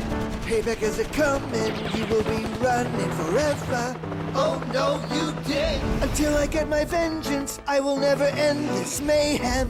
Oh no, you didn't. I'm a mercenary, you ain't got a prayer, you owe me. Mercenaries 2, rated T for teen. I played. USA Football is the national governing body of youth and amateur football. Let us show you how football develops healthy minds, strong bodies, and the leaders of tomorrow. Hey, Lisa. What do you think? What is that? It's my new PWC and the awesome protection plan I got for it. There's an easier way to protect your PWC. Call Geico. They help insure all types of vehicles. Geico Power Sports. Insurance for your car and the other stuff that moves you. I played. USA Football is the national governing body of youth and amateur football. Let us show you how football develops healthy minds, strong bodies, and the leaders of tomorrow.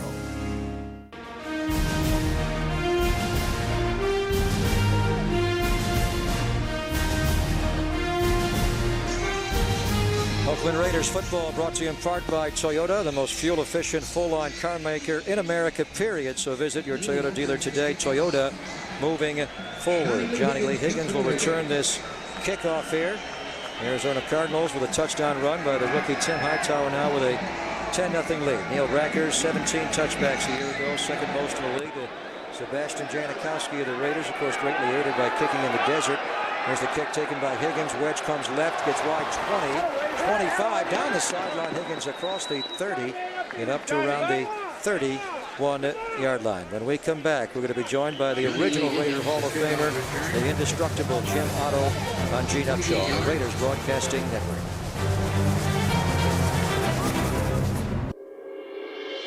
Eli's personality is perfect for New York. He just gives you this look like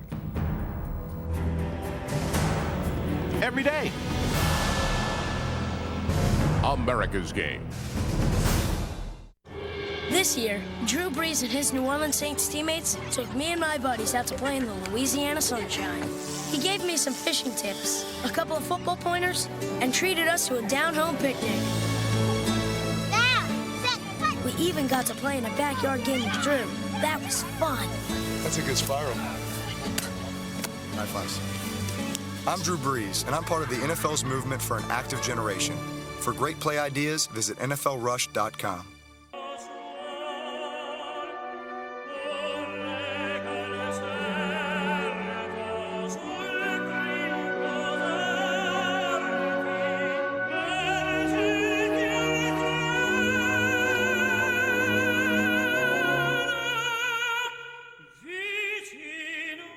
Go the distance with an NFL team lamp and choose from thousands of authentic NFL products, including these Team Crocs.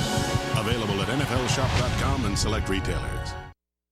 The NFL wants you to believe in now. And on October 3rd, see how one football player stood strong. We shouldn't play him. Believed in himself. I've never walked off the field for anybody.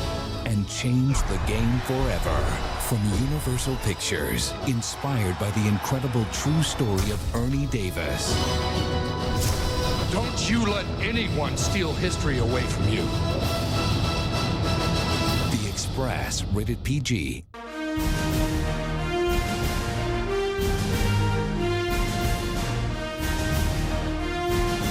Well, you talk about commitment to excellence. There was no better left side of an offensive line in the history of pro football with Art Shell at left tackle, Gene Upshaw at left guard, and 00 at center, the great Jim Otto. Just give me your thoughts about how you felt when you heard the news, the tragic news on Thursday morning. Well, about 6:15 a.m., I was awakened with a phone call and notified of the happenings, and it was just gut-wrenching to me, and I couldn't believe it. I thought I was in bed sleeping yet, and it was, I thought it was a dream, and it's affected all of us, the Raider Nation, and our family, our Raider family. It's just a very big thing to all of us to lose one of our teammates, and it's we feel for Terry and the boys.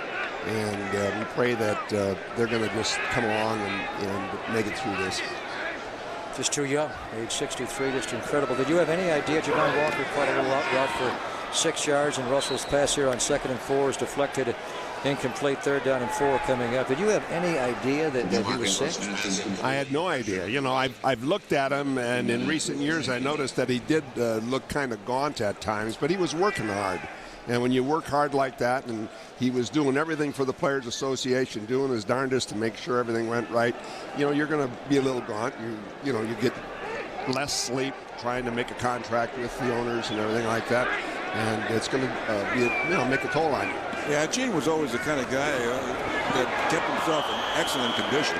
So there wasn't no mystery that he was thin, but he was just getting a little too thin. But we thought it was all because of stress. Well, stress will wear you down, and it's very possible it was wearing him down. But like you said, he was always in condition.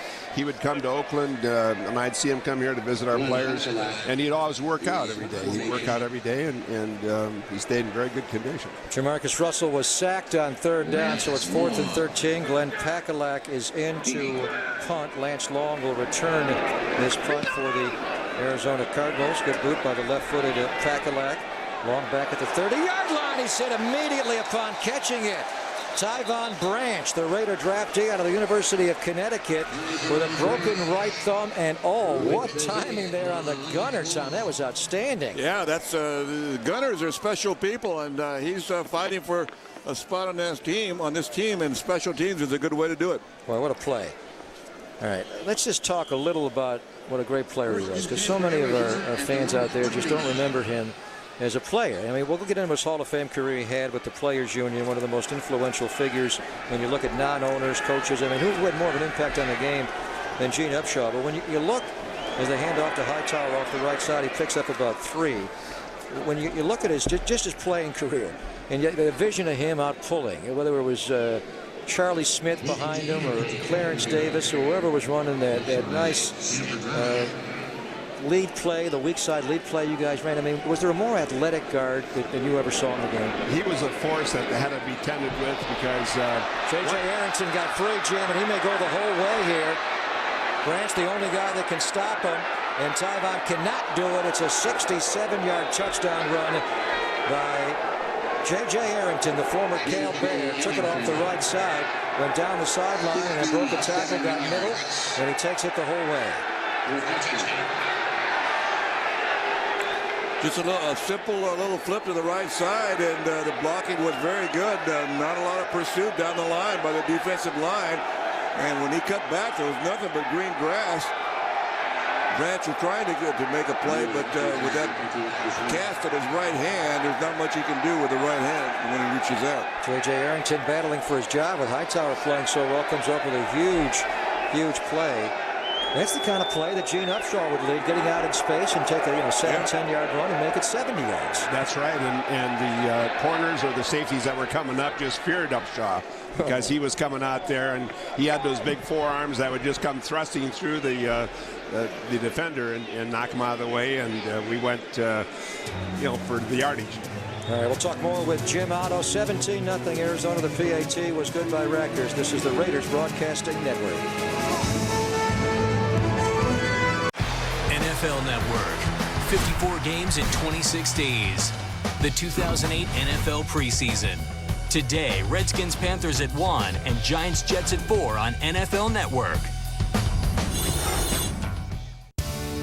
The sun was out, the weather was great, and I got to hang out with Santana Moss. Good job. Good job. Gotta shuffle. Gotta shuffle. Let's push it. Let's push it. Let's push it. Get those feet. Can I buy those off you? Turn around. Turn around. Turn around. Let's go, Allie. Let's go. Santana says it's important for kids to get outside and play so we can grow up healthy and strong. I'm Santana Moss. Helping kids stay active and healthy is how I live United. Want to help? Go to liveunited.org.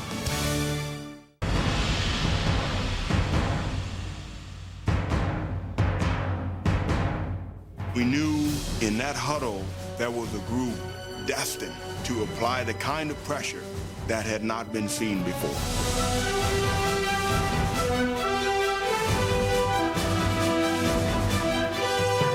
Just thinking that after 15 years of work and to finally reach the pinnacle, they still get shivers.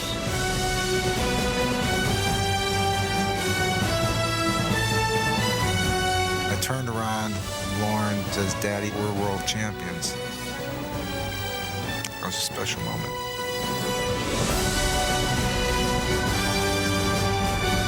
The same 3 words always come out when I look at it. We did it. We did it.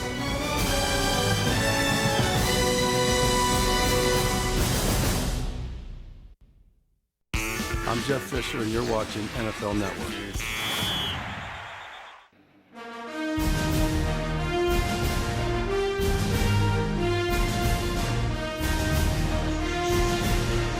Amazing sight of number 63 pulling out in space with Clarence Davis running behind him. They got no chance to get around Gene Upshaw. Charlie Smith sweeping wide to get in. We're talking to Jim Otto, the great Raiders center, about the life and times of Gene Upshaw, who we lost on Thursday. Here's the kickoff by Rackers to the goal line. Johnny Lee Higgins across the 20, 25, and he's dropped shy of the 30-yard line. So tell me about 1967. He gets drafted. He comes in. You're the leader of that offensive line, and now you got this new guy to your left here. Did you know right away that he was going to be as good as he turned out to be? I was excited because I could see his athleticism and what he could do, and I was very pleased with our scouting staff and Mr. Davis for picking him so high as in the draft, and he proved himself. I mean, it was I saw it right away, right from the beginning, that he'd be able to do that. He was green, he was young, but he worked through it and improved daily. Raiders go 1st and 10 here with Jamarcus Russell getting another series at quarterback. And off to McFadden coming wide right. And he crosses the 30 up to around the 31-yard line. And back then, Fuzzy Thurston, and then it was more of a prototype guard. I mean, they weren't as big. I mean, Gene Upshaw was 6 feet 5 inches tall, and I know Mr. Davis plucked him specifically to go at those big Kansas City Chiefs, Buck Buchanan and Ernie Ladd. Well, that was the beginning of it, really, in that era, you know, the big guy like that. And also it was the beginning of an era of great football, some of the greatest football that's ever been played. From the, say, 67, the Super Bowl I, right on through. It changed football, and Gene was a big part of it there as a player. He was a great big part of it as the representative of players. And, you know, he is going to be missed direly, really, and it's, you know, it's just one of these bad things. Well, one of the things about greatness is that sometimes it's not appreciated until it's not around. And I think Gene will fall into that category. He was, you know, it was hard, big shoes to fill when he retired, and he will be shoes that will never be filled in his current position. McFadden with no yardage on the last carry, 3rd and 7. Russell over the middle, a bullet, and a catch made by Todd Watkins, the good-looking young receiver from BYU, who was actually a draft pick of these Arizona Cardinals. Nice ball there by Jamarcus, Tom, and that's a converter, a 17-yard pickup on 3rd down. Yeah, I love it when he does that, because that's one thing that he can do is when he gets the protection, he can throw that deep in route as well as anybody I've seen come out of the, you know, in recent years. And protection is a key. Right, Jim? That's it. Protection. You got to have that protection. What do you expect him to say? Hey, listen, I used to say that when he was my center when I played. Here's Manson was opened on the left sideline. He would have had room to go after he caught it, the tight end, and Jamarcus just overthrew him a little bit. That was a good move by Jamarcus. He felt the pressure. He just moved it a little bit. He didn't scramble totally.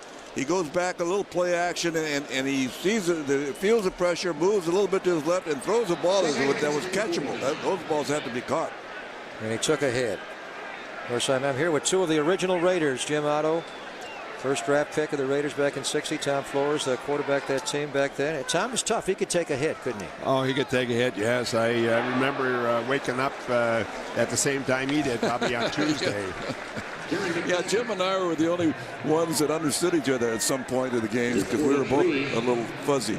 McFadden out of draw, picks up 8, and it's 2nd down coming up. Those first third down and 2 coming up for the Raiders. Those first few years were a little tough, but then 1963 when Al Davis took over as the head coach of this team, the guys right away shot to 10 victories and took off from there.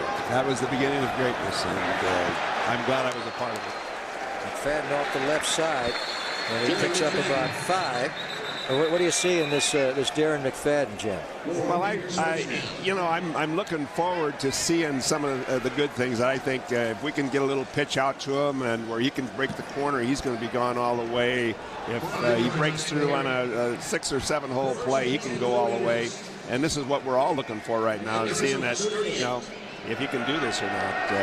He's got the quickness and speed and just burst through there. He's gone.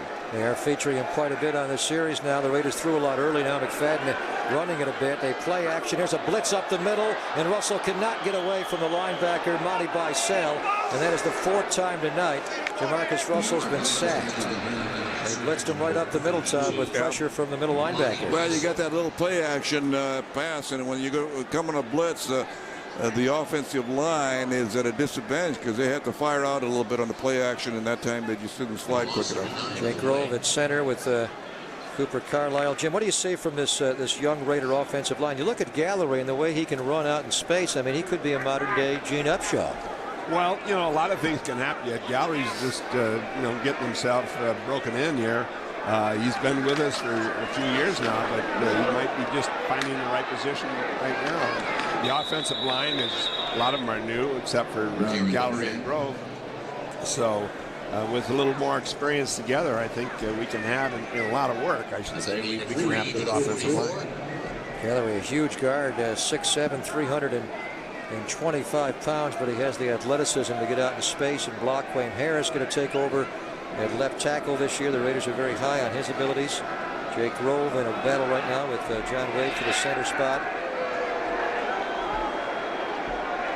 3rd down and 16 for the Raiders with 5:40 to play in the 3rd quarter. Jamarcus Russell will throw out right, a little high, overthrew Chaz Schilling, threw the ball into the Arizona sideline. That ball just took off. That ball got away from Jamarcus. It just took off like a fastball pitcher throwing a wild pitch. The Raiders really controlled the game in the first half. They outgained this team. They just could not get in the end zone. Yeah. And now they have allowed the Cardinals to run on them a bit here in the second half, and 2 touchdowns later at 17-0. But Pakalak into punt again. Lance Long is back to return the punt. We are visiting with the first of the Raiders' 17 Hall of Famers, the great Jim Otto. This ball will bound at the 15 inside the 10-yard line. Trevor Scott is there to touch it at the 11-yard line. You got time to hang out with us a little more? We're going to talk about Gene Upshaw's career with the Players Association and what an impact he had on the current players today and the next generation of players on the Raiders Broadcasting Network. Hey, so Warren, are you going to join our fantasy league or what? Guys, just because I'm retired, I mean I'm not busy. Can't bring the draw on 3rd and long, Sonya.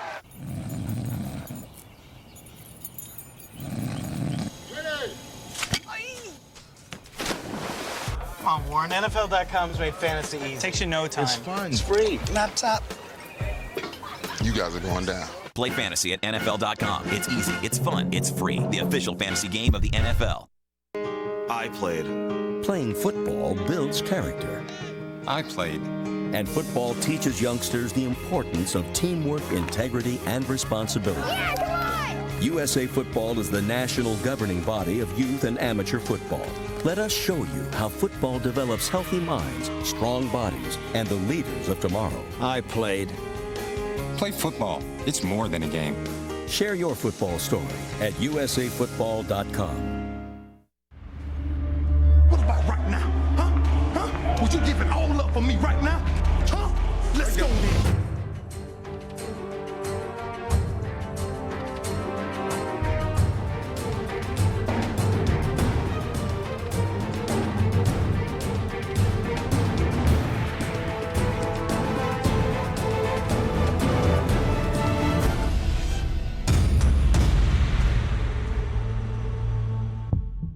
Relive all the excitement. Manning lobs it. Burris alone. Touchdown, New York. When the ball was in the air, and I was just looking at it, trying to get free, trying to get open. NFL Replay. Season premiere September 9th. Only on NFL Network.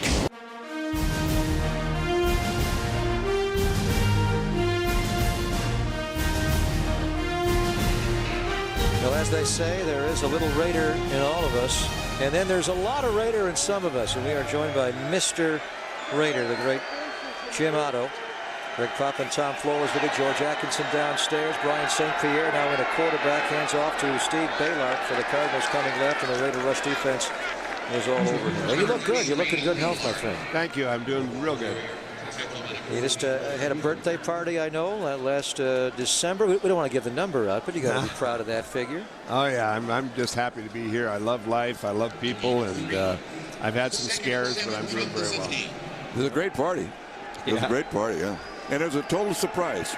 Jim just thought he was going out to dinner with his wife, Sally, and all of a sudden they were all his friends, and 4 of the originals were there. That's it. Of the original Raiders, Brian St. Pierre rolling out right, gets around John Alston, will dance, and he's tackled there by William Joseph, the former New York Giants. So who were some of the original Raiders that were there? Well, Wayne Hawkins and Don Manukin and Jim were the center of that line, 1960, and myself.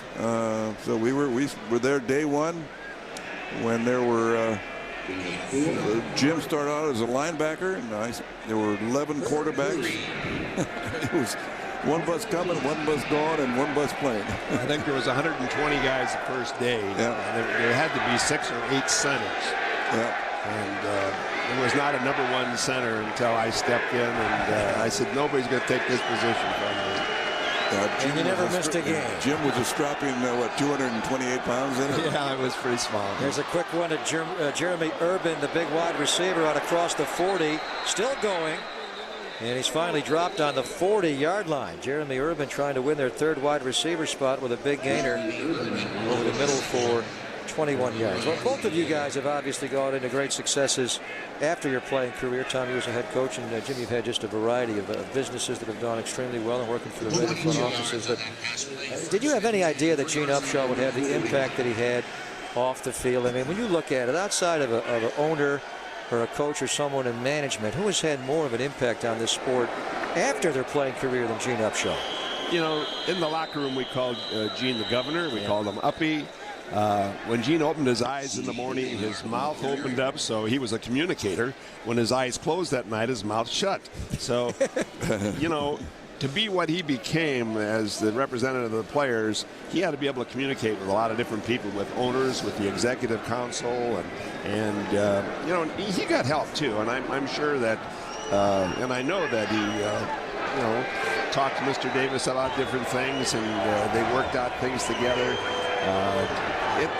But he was a communicator, and I think that's what you have to be, and he's helped the players tremendously. 2nd and 10. Here's a broken tackle and a big run to midfield down to the Raider 40-yard line.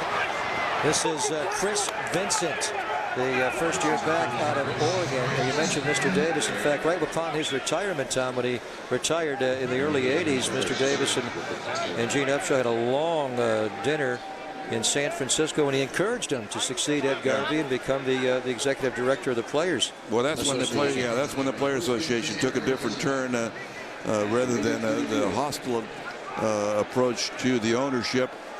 Gene was able to communicate with the commissioner and various owners and get it done. 1st and 10. For Arizona, they're going to run Vincent up the middle again. And he does not get much. The Raiders are there to make the tackle. And the Raiders are extremely proud of the fact that Gene Upshaw became the first African-American to lead a major players union, one of the few African-Americans to lead any union in this nation. And the most important thing he obviously got for the players was free agency. We saw a little bit of Plan B in the late 80s, but when they decided to trade the salary cap for free agency in 1993, that just changed the whole way this football game's been played. It sure did, and Gene was responsible for that, and you can't believe the work that he put into it too, and also the various different guys that worked with him on, and he did.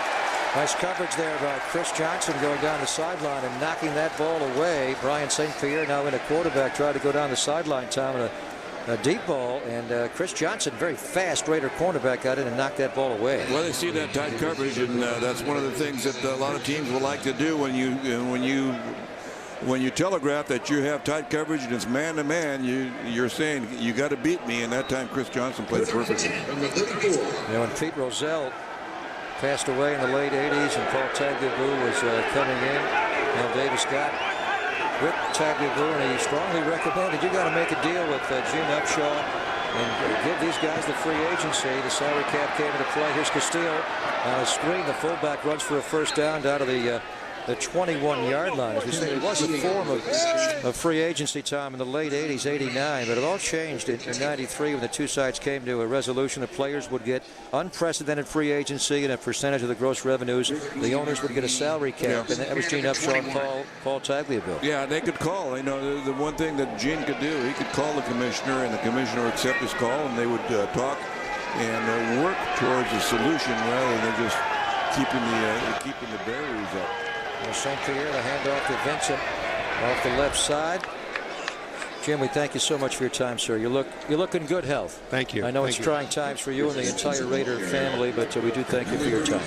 You bet. Thank you. Good to see you, Jimmy. The great Jim Otto here on the final play of the third quarter. Cardinals with 2 touchdowns in that quarter. Lane Kiffin's Raiders will begin down 17-0. We're back with the final quarter here. Arizona Cardinals 17, the Oakland Raiders nothing. We'll be back with more from the McAfee Coliseum in Oakland on the Raiders Broadcasting Network. This year, Drew Brees and his New Orleans Saints teammates took me and my buddies out to play in the Louisiana sunshine. He gave me some fishing tips, a couple of football pointers, and treated us to a down-home picnic. We even got to play in a backyard game with Drew. That was fun. That's a good spiral. High fives. I'm Drew Brees, and I'm part of the NFL's movement for an active generation. For great play ideas, visit NFLrush.com.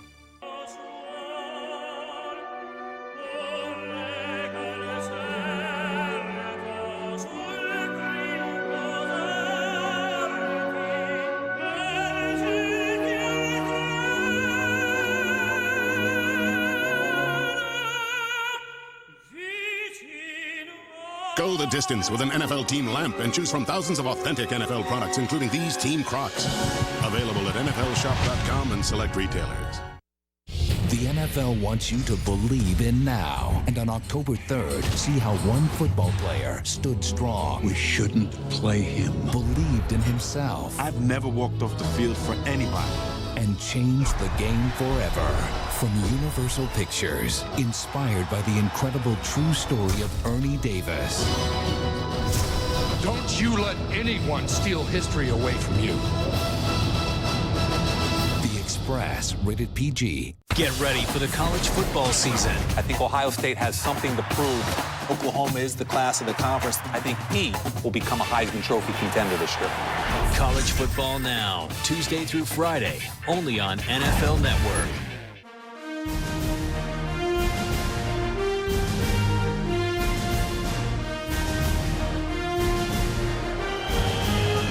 Oakland Raiders, the only team in pro football's history to appear in a Super Bowl in the 60s, the 70s, the 80s, and the new millennium. Raiders football, these last 15 minutes of Raiders football are brought to you in part by Geico. 15 minutes could save you 15% with Geico. We do thank the great Jim Otto for visiting with us third quarter. Brian St. Pierre throwing for the end zone. It is caught for a touchdown. A rolling a catch there by the big tight end Leonard Pope right in the middle of the end zone. And the Cardinals lead 23-0. Yeah, just a very well executed play, really, by St. Pierre. It was a play action, and the Raiders in a 2-deep zone, and the linebackers held just a little too long, and he got it right over Ricky Brown's head, playing middle linebacker right now, and you got a big target in Leonard Pope, 6'8". He is big, 6'8", 258 pounds. He just sent a PayPal message, you might say. He had 5 touchdowns last year, good in the red zone. PAT made by Rackers.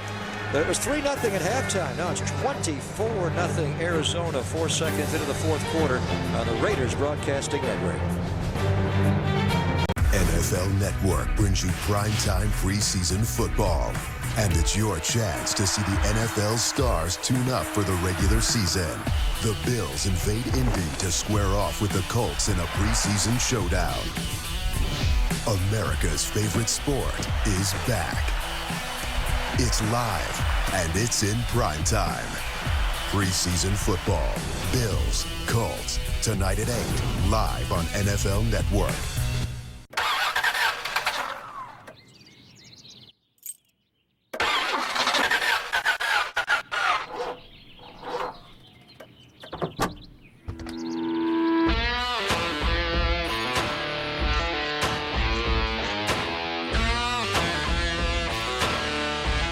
Advance Auto Parts. They'll test the battery. If it's good, great. If it's dead, buy an Autocraft and let them drop it in for you, no charge. Whatever you need, Advance will help you keep the wheels turning. The sun was out, the weather was great, and I got to hang out with Santana Moss. Good job. Good job. Gotta shuffle. Gotta shuffle. Let's push it. Let's push it. Let's push it. Get those feet. Can I buy those off you? Turn around. Turn around. Turn around. Let's go, Ellie. Let's go. Santana says it's important for kids to get outside and play, so we can grow up healthy and strong. I'm Santana Moss. Helping kids stay active and healthy is how I live United. Want to help? Go to liveunited.org.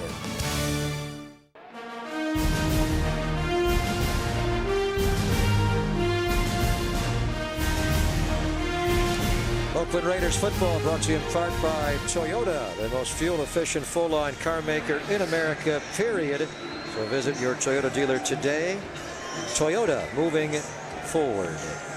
Raiders will be in Seattle on Friday night to wind up the preseason. Up at Quest Field, it'll be a 7 o'clock kickoff. And we'll have for you both on the radio and TV networks. Then the Denver Broncos are in on September the 8th. Kickoff by Rackers, taken by Lewis Rankin, the rookie free agent from Washington, across the 20, hit and dropped at around the 21-yard line. Nice open field tackle there made by one of the Cardinal defensive linemen. Calais Campbell made the hit. 24-0, Raiders down 10 seconds into the fourth quarter on the Raiders Broadcasting Network.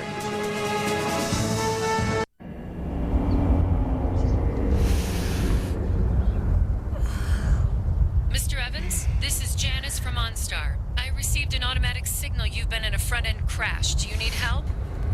Yeah. I'll contact emergency services and stay with you.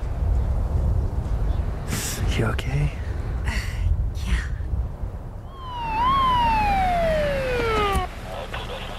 OnStar. Standard for 1 year on 11 Chevy models. Hey, so Warren, are you going to join our fantasy league or what? Guys, just because I'm retired, doesn't mean I'm not busy. Can't bring the draw on 3rd and long, Sonya.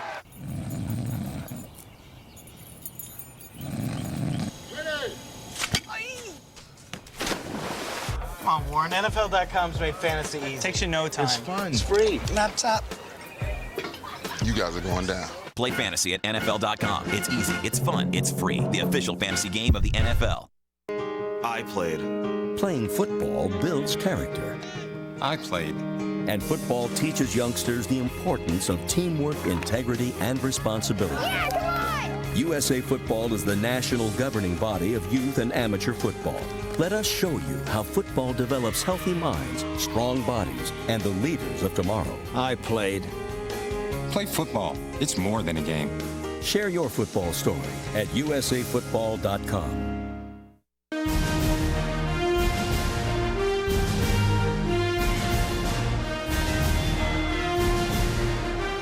Raiders have made a quarterback change. Andrew Walter now will take over for Jamarcus Russell. Russell played very well in the first half.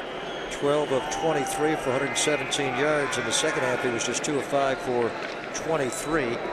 Here's Walter from Arizona State University. He was born in Scottsdale. He's had a good preseason, 17 of 23 passing for 167 yards. First and 10 Raiders, handoff coming to Michael Bush off the right side. And he fights forward for a gain of a yard or 2. Well, it looks like with Jamarcus Russell exiting Tom, Darren McFadden largely will be done for the night. Now as that we're in the fourth quarter, we'll get a heavy dose of Michael Bush. Yeah, Michael Bush, and I'm not sure how much they're going to try to throw the ball right now because of their offensive line being very young and not working together a lot. But we'll see. Second down and 8, Raiders. 24-0 here early in the fourth quarter. High formation, play action to Bush. A swing pass out in the left flat, and a catch is made there, and a spilled tackle there on Marcel Reese. Nice low hit there. That was Minter who got low. DeMario Minter, the right cornerback for the Arizona Cardinals, and Marcel Reese got hit low, and he went up in the air and went down hard. Well, you got to have to hit a guy like that either low or high and hold on because 245 pounds, 240 pounds coming at you for a little corner is a lot to ask a corner to stand up to. Third down and 4 for Andrew Walter. Goes in a shotgun. 2 receivers go right. Cash Shillings goes wide left. They blitz with Highsmith. The throw out left, and it sailed over Shillings before he could get in position to make the catch. He may have been bumped there by the corner a little bit. Never got lined up to make the catch. Well, there's a lot of contact down the field there. Obviously, the officials felt it was incidental contact, nothing that warranted a flag. But he was covered pretty well anyway.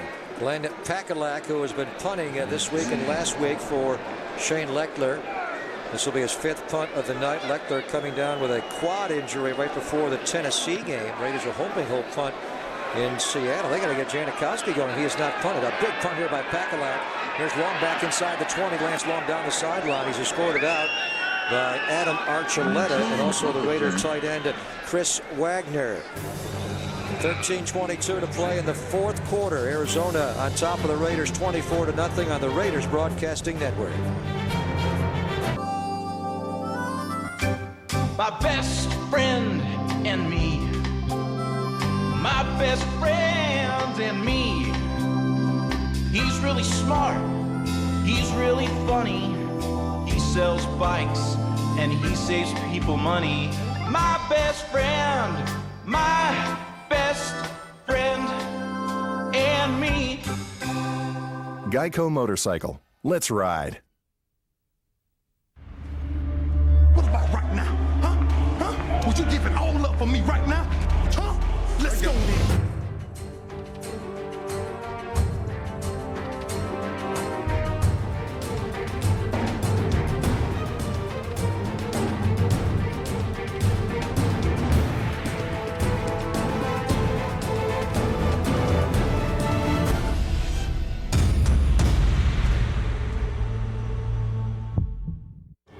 This year, Drew Brees and his New Orleans Saints teammates took me and my buddies out to play in the Louisiana sunshine. He gave me some fishing tips, a couple of football pointers, and treated us to a down-home picnic.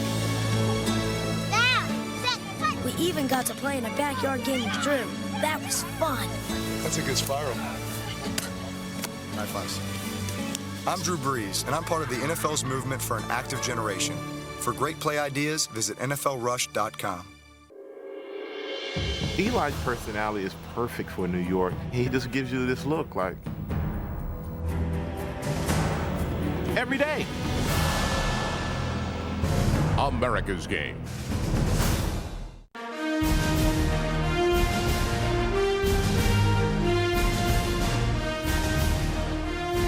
Alongside Tom Flores, Greg Pop-Up in the broadcast booth. We're joined by George Atkinson downstairs. 24-0, the Cardinals lead the Raiders.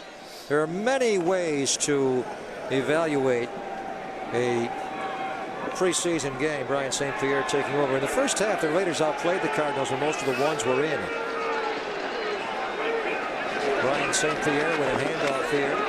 Daylock trying to get wide with a stiff arm. Nice tackle made by Kalimba Edwards as we check in with the hitman, George Atkinson, on the sideline. Yes, guys, I'm here with Zach Miller. And Zach, you're having a pretty good year, and you got a relationship you're building with Russell. Seems like the two of you guys are on the same page. Yeah, I feel like we're on the same page out there. He knows where I'm going to be. He comes to me when he's scrambling, and you know, he sees me down the field. Hey, Zach, how are you? Is your brother gotten in the game yet?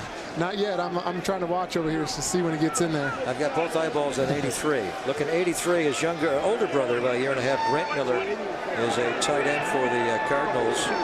This is early Doucette going in motion. Jamarcus Russell's former teammate at LSU. Brian St. Pierre throws, and the catch is made. And that is the fullback Castile. Brent Miller was your quarterback in high school, huh?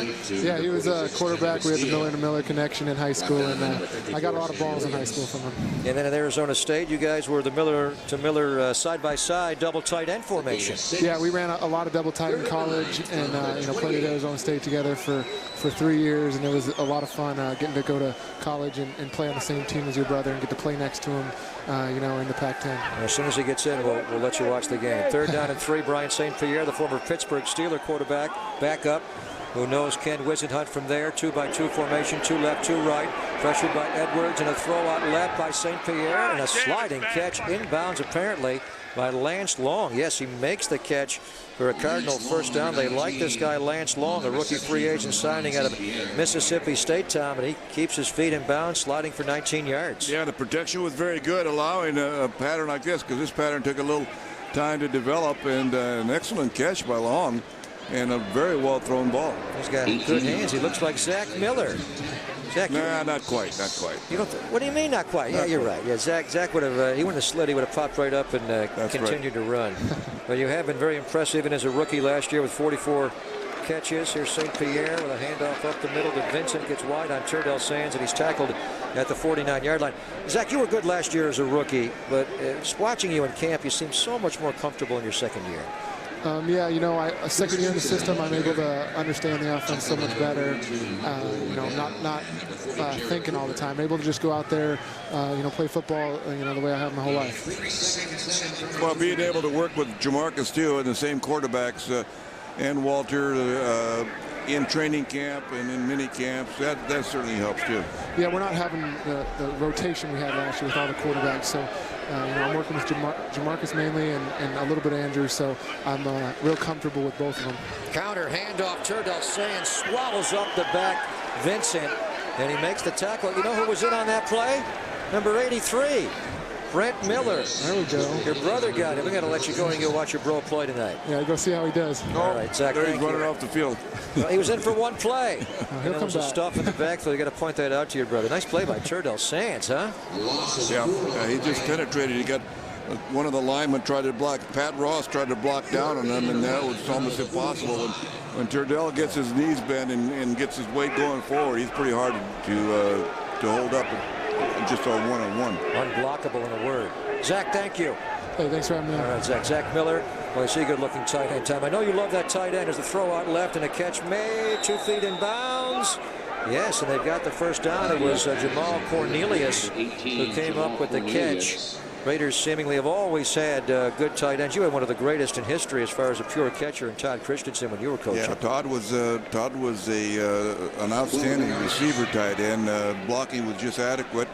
We won a Super Bowl with him, and then prior to him, Raymond Chester and David Casper won Super Bowls with both of those guys. So it's we've always had good tight ends. We always had.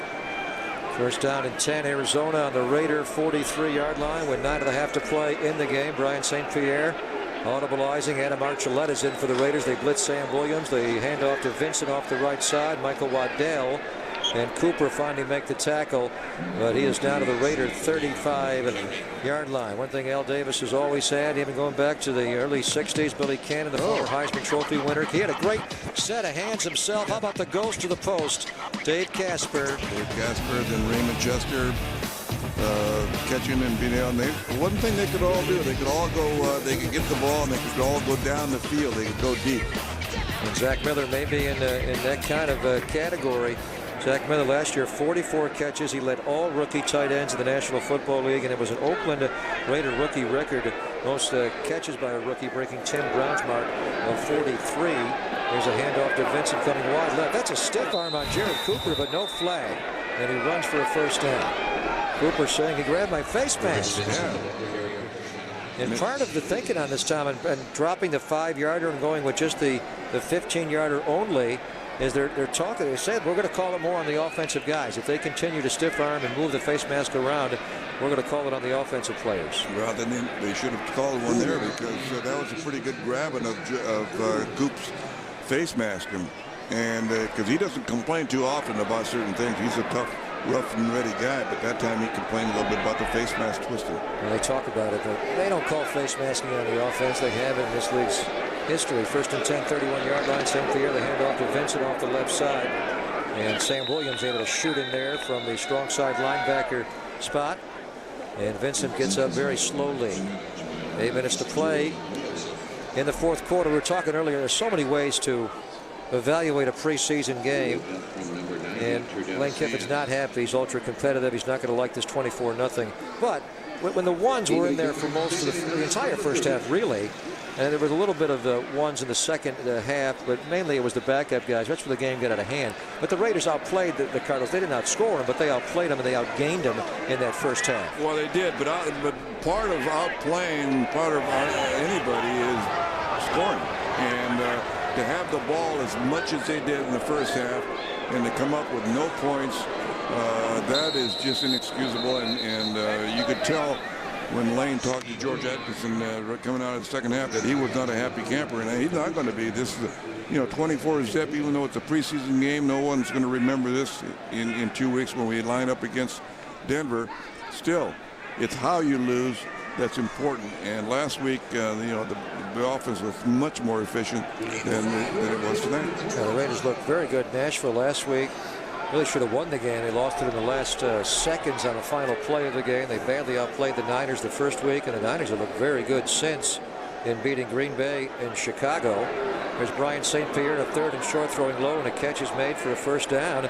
That is Early Doucette, who was a draft pick of these Cardinals. They got him in the third round from LSU, where he was a favorite target of Jamarcus Russell's. His junior year with Russell, he had 59 catches and 8 touchdowns. Last year his numbers fell when Jamarcus left, and also he had a groin injury.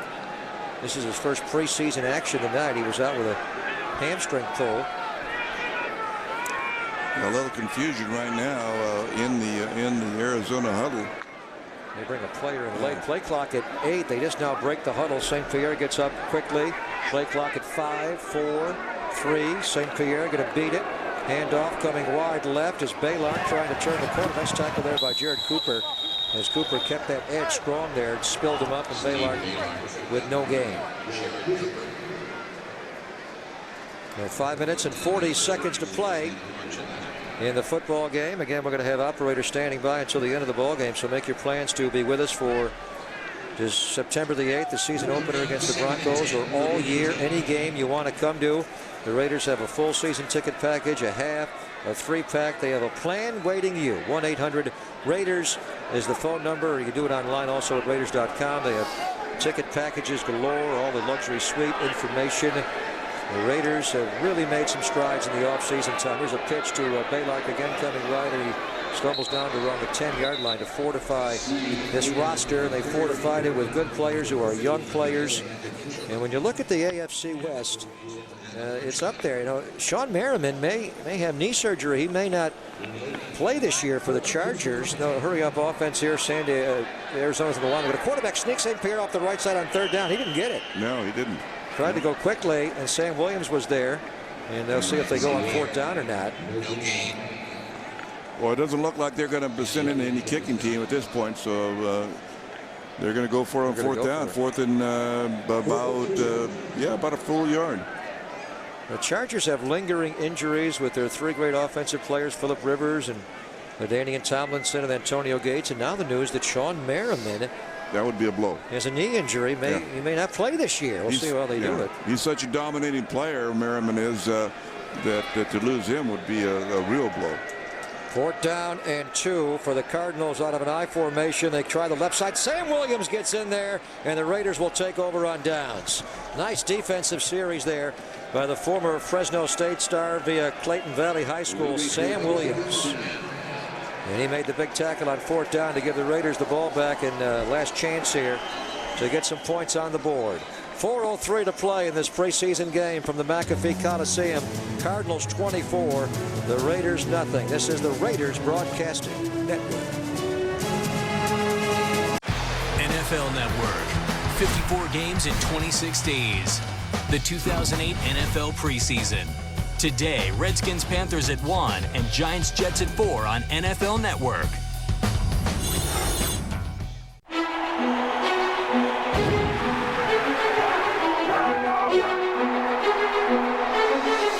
It all starts here.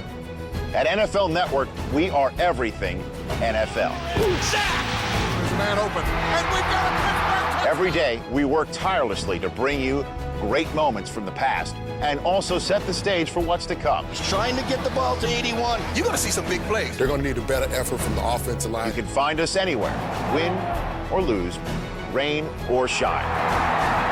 We are the source for everything NFL. The kick is good! The most impossible win I have seen in 30 years. Yes, sir! Touchdown! Watch us as we share with you this most amazing game that we all love, football. This is NFL Network.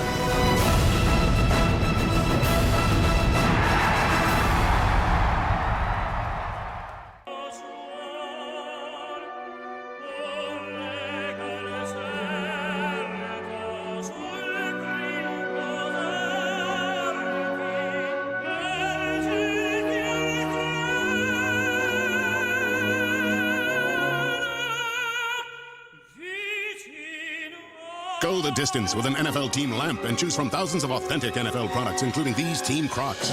Available at NFLshop.com and select retailers. I'm Mike Tomlin, and you're watching NFL Network.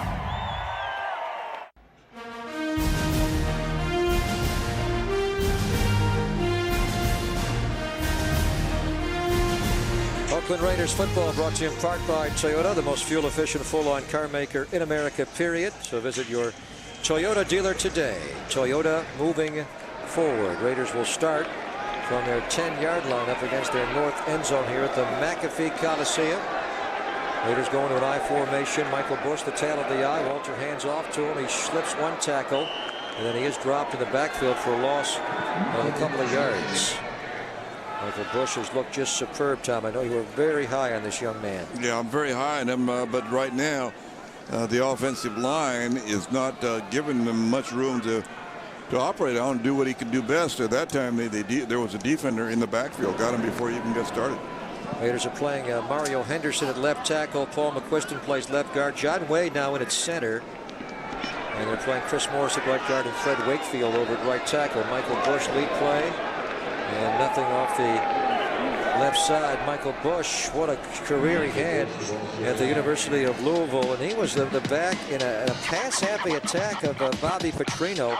But he put up some tremendous numbers his final healthy year, his junior year, Tom. He scored 23 touchdowns. Yeah, he was.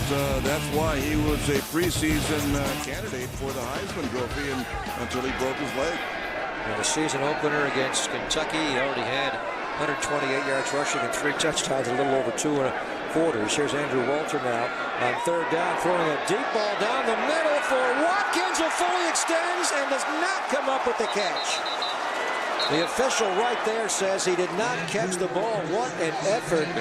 Travarius Bane on the coverage, but Walter laid it out there, and Todd Watkins almost got deep, and that's the strength of his game. He's got some vertical. Yeah, and then that ball was thrown well. That ball was thrown, and it was a catchable ball, but it was well played by the defense, and he had to lay out for it. It would have been an incredible catch. He got his hands on it. Walter laid it out there, just could not bring it into his body. There's Glenn Pakalak in to punt again for the Raiders, his 6th punt of the game. And this will be caught by Lance Long. A flag goes down, and Long makes the catch over the shoulder. A flag is also down on the punt there. 46-yard punt by Pakalak. That's our Timberland boot of the game, brought to you by Timberland Pro Work Boots, available at World, America's workwear and boot store. They have 16 locations in Northern California. This boot's going to get even better. A hold on the Cardinals, Tony During Corretti. the kick, holding, receiving team number 36. 10-yard penalty, first down. It's on Marcus Brown. They'll drop him back 10, 2:38 to play in the game. Raiders trying to get on the board here. Todd Watkins almost caught the deep one. 24-0 Arizona on the Raiders Broadcasting Network. Relive all the excitement. Manning loves it. Burris alone. Touchdown, New York. When the ball was in the air, and I was just looking at trying to get free, trying to get open. NFL Replay. Season premiere September 9th. Only on NFL Network. Check it out, gas prices blowing up sky high. Ditch my used subcompact for a two-wheeled ride. Now I'm rolling eco-friendly, but I still look bad. When the bike store saw my credit, they said this was all they had. I'm singing F to the R to the E to the E to the C to the R to the E D I T. Free to the port to the dot to the com. Come on everybody, grab your bike and sing along. It's easy. F to the R. Offer applies with enrollment in Triple Advantage. The NFL wants you to believe in now. And on October 3rd, see how one football player stood strong. We shouldn't play him. Believed in himself. I've never walked off the field for anybody. And changed the game forever. From Universal Pictures, inspired by the incredible true story of Ernie Davis. Don't you let anyone steal history away from you. The Express, rated PG. The sun was out, the weather was great, and I got to hang out with Santana Moss. Good job. Good job. Gotta shuffle. Gotta shuffle. Let's push it. Let's push it. Let's push it. Get those feet. Can I buy those off you? Turn around. Turn around. Turn around. Let's go, Ellie. Let's go. Santana says it's important for kids to get outside and play, so we can grow up healthy and strong. I'm Santana Moss. Helping kids stay active and healthy is how I live United. Want to help? Go to liveunited.org.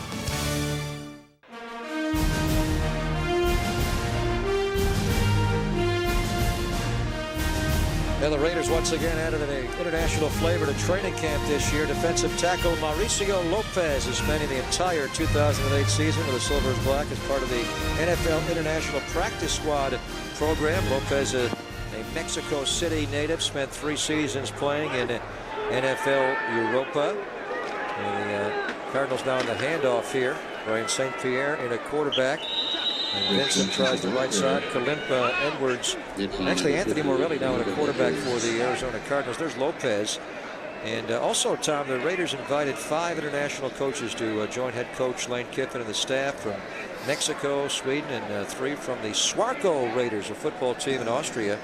What a great chance to observe practice and be around an NFL coaching staff. Yeah, their football has become, a much more popular sport in other countries around the world. I remember years ago we used to have the head of the American football guy out of Italy would come and spend a training camp with us. His name was Marcos. That was his first name. There is the sound that we know so well of the 2-minute warning. Brought to you by California's #1 dealer of America's #1 motorcycle, Eagles Nest, Harley Davidson, 13900 Harlan Road in Lathrop, just off I-5, 1-866 only Raiders. This is the Raiders Broadcasting Network. Get ready for the college football season. I think Ohio State has something to prove. Oklahoma is the class of the conference. I think he will become a Heisman Trophy contender this year. College football now, Tuesday through Friday, only on NFL Network. Oh no, oh no, oh no, yo, yo, yo, oh no, you didn't. Sucker tried to play me, but you never paid me, never. Oh no, you didn't. Payback is a coming, you will be running forever. Oh no, you didn't. Until I get my vengeance, I will never end this mayhem. Oh no, you didn't. I'm a mercenary, you ain't got a prayer, you owe me. Mercenaries 2, rated T for teen. Hey, so Warren, are you gonna join our fantasy league or what? Guys, just because I'm retired, I mean I'm not busy. Can't bring the draw on 3rd and long, Sonya.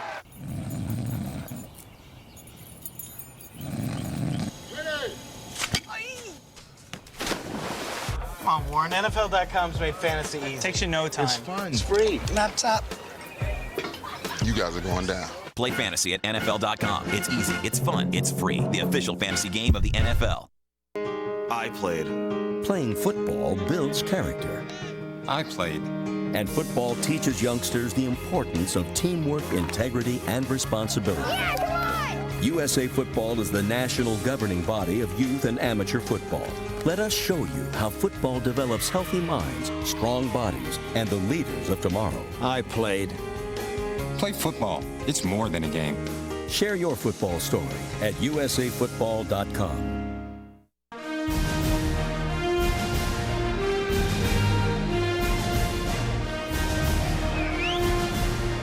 Greg Papa, Tom Flores, George Atkinson downstairs. Football's fabulous females. The Raiderettes entertaining here. 2 minutes to go in the game. 2nd down and 8.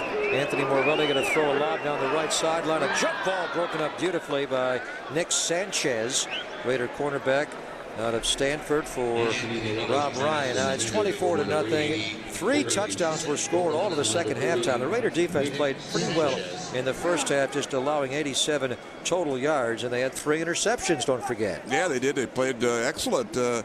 I don't think you can blame anything on the defense that first half. The second half, they've with all the substitution, they've kind of got a little weaker, but the offense is disappointing tonight, and I'm sure Coach Kiffin's going to address that in the locker room. 3rd down and 9. Morelli going to run a draw up the middle. Baylark breaks 1 tackle, a second, but he's dropped by Turdell Sands, and others shy of the first down at around the 41-yard line, and the Cardinals will be punting the ball. That was also in on the tackle was Josh Shaw, who was flashed throughout the preseason. Dirk Johnson will come in and punt the ball away for the Arizona Cardinals. Michael Waddell will drop back deep to return the punt for the Raiders. And the Raiders, they've already broken camp in Napa. They did that before they went to Nashville for the game last week, so they're full-time in Alameda. We'll go back and look at the tape of this game, Tom, and then get ready for Seattle on Friday night. Yeah, and they'll be off in that, and they have to tomorrow, I believe, or what is tomorrow? Sunday, yeah. So next week on Tuesday they have to cut. By Tuesday they have to cut, but they only have to cut 5 guys, Greg. I mean, that's unusual. I'm not sure what the reason is behind that, because in the following week, where they're not going to even play the regulars that much against Seattle, then they have to make the big cut and cut down to 53. But from 75 to 53. That's 22 guys have to go. Here's the punt by Johnson. Michael Waddell at the 16-yard line gets a block, room to go. 20, 25. He is spilled and dropped at around the 28-yard line. 47-yard punt, 10-yard return by Waddell. And right now you're at 80. You have to trim 5 guys by Tuesday. I remember that cut being like 65. I think the reason they did this is, of course, with the with NFL Europa going away, they lost about a half dozen guys to start, so they may be keeping guys around a little bit longer. Then you have the massive cut. The Raiders play in Seattle on Friday, August the 29th, this coming Friday. And the next day, they have to cut 22 guys off the roster. Yeah, that's really tough. And the next day, you pick your 8-man practice squad. Michael Bush off the left side. Well, yeah, it used to be they would finish on Friday, sometimes Thursday, and then they didn't have to cut, remember, till Sunday. Yeah. Yeah, but now they get back from Seattle that night, that Friday night, and they have to, coaches have to report early, and then you have to have the players come in that afternoon, and then you have to whittle it down, and you know, it just makes it kind of tough to cut that many guys. I'm not talking about the actual cut itself. I'm talking about that many people you have to inform that they're no longer needed. The Turk's going to be busy. There's Andrew Walter, a little play action, avoids the rush, going to throw a deep ball down the right sideline for Schillens. He goes up, got his hands on it, but it's broken up and incomplete. He got up there, had a chance to make a heck of a catch, but it was knocked away there by Michael Adams, the 5'8" defensive back. Yeah, that's the guy you go to pick on because Schillens is 6'4", so if you have a mismatch, that's the place to go to. Now, 3rd down coming up. Michael Adams, a second-year corner out of Louisiana Lafayette. 9 seconds to play in the game. Again, the Raiders will be in Seattle. We'll have that game for you right here. The simulcast on the radio and TV network on Friday night from Quest Field in Seattle. Andrew Walter going to play action to Bush. Going to throw right flat. Catch made by Reese trying to spin. He stayed in bounds. Celestine makes the tackle. 2 seconds, 1 second, and that's the ball game. And the Raiders wind up losing this 3rd preseason game. Again, a 3-0 game at halftime. And then the Raiders allowed the Cardinals to score 3 second-half touchdowns and win 24-0. Cardinals 24, the Raiders nothing. We're back with more on the Raiders Broadcasting Network. Be Rob, baby. This telecast is copyrighted by the NFL for the private use of our audience. Any other use of this telecast or of any pictures, descriptions, or accounts of the game without the NFL's consent is prohibited.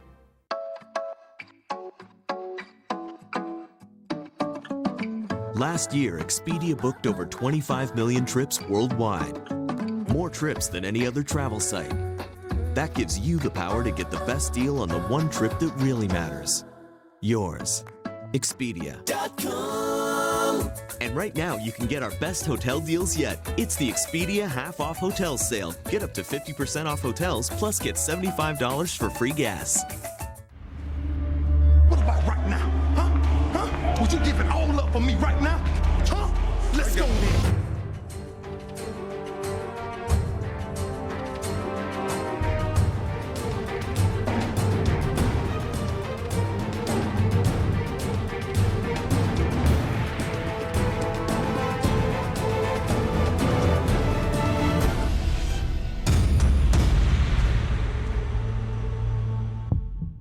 NFL Network.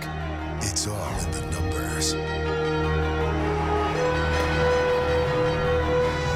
32 team cams, more than 50 preseason games, more than 100 game re-airs, and 8 games live in prime time. 365 days of the NFL. NFL Network. Football 24/7. NFL Network, football 24/7.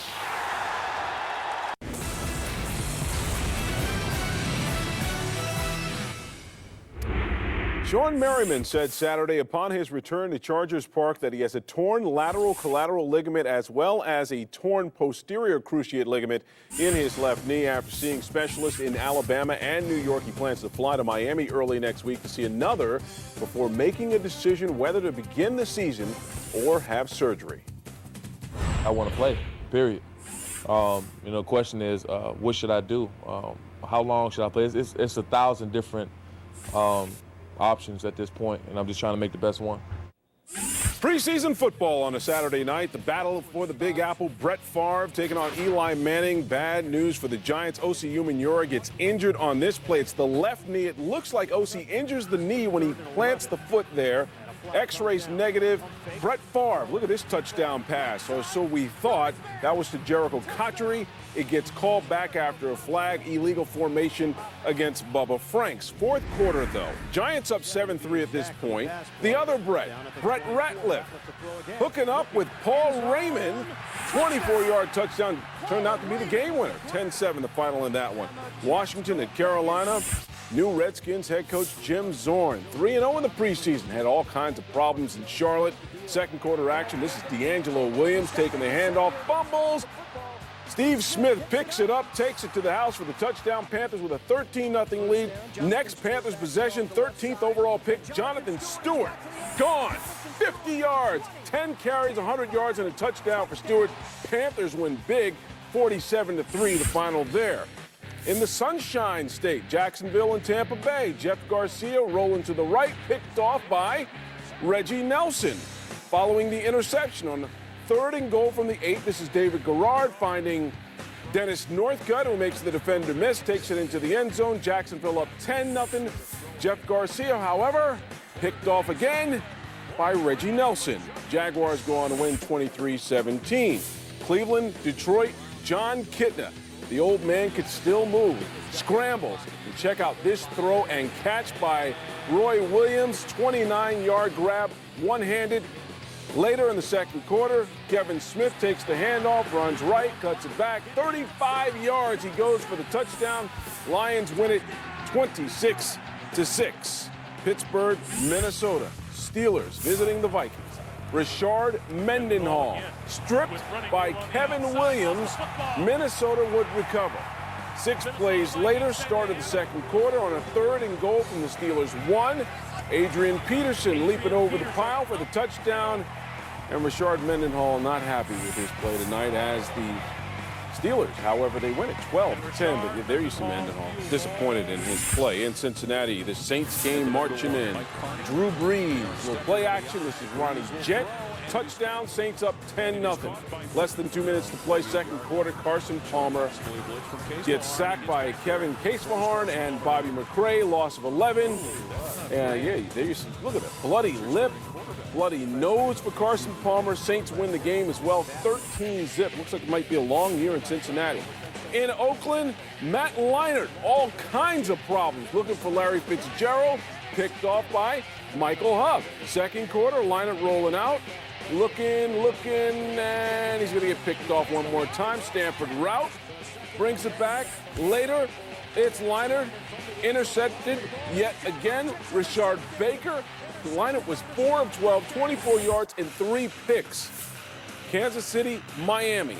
Ted Ginn Jr. takes it left, and look at the speed. Gone. 59 yards. The former first-round pick shows you the speed.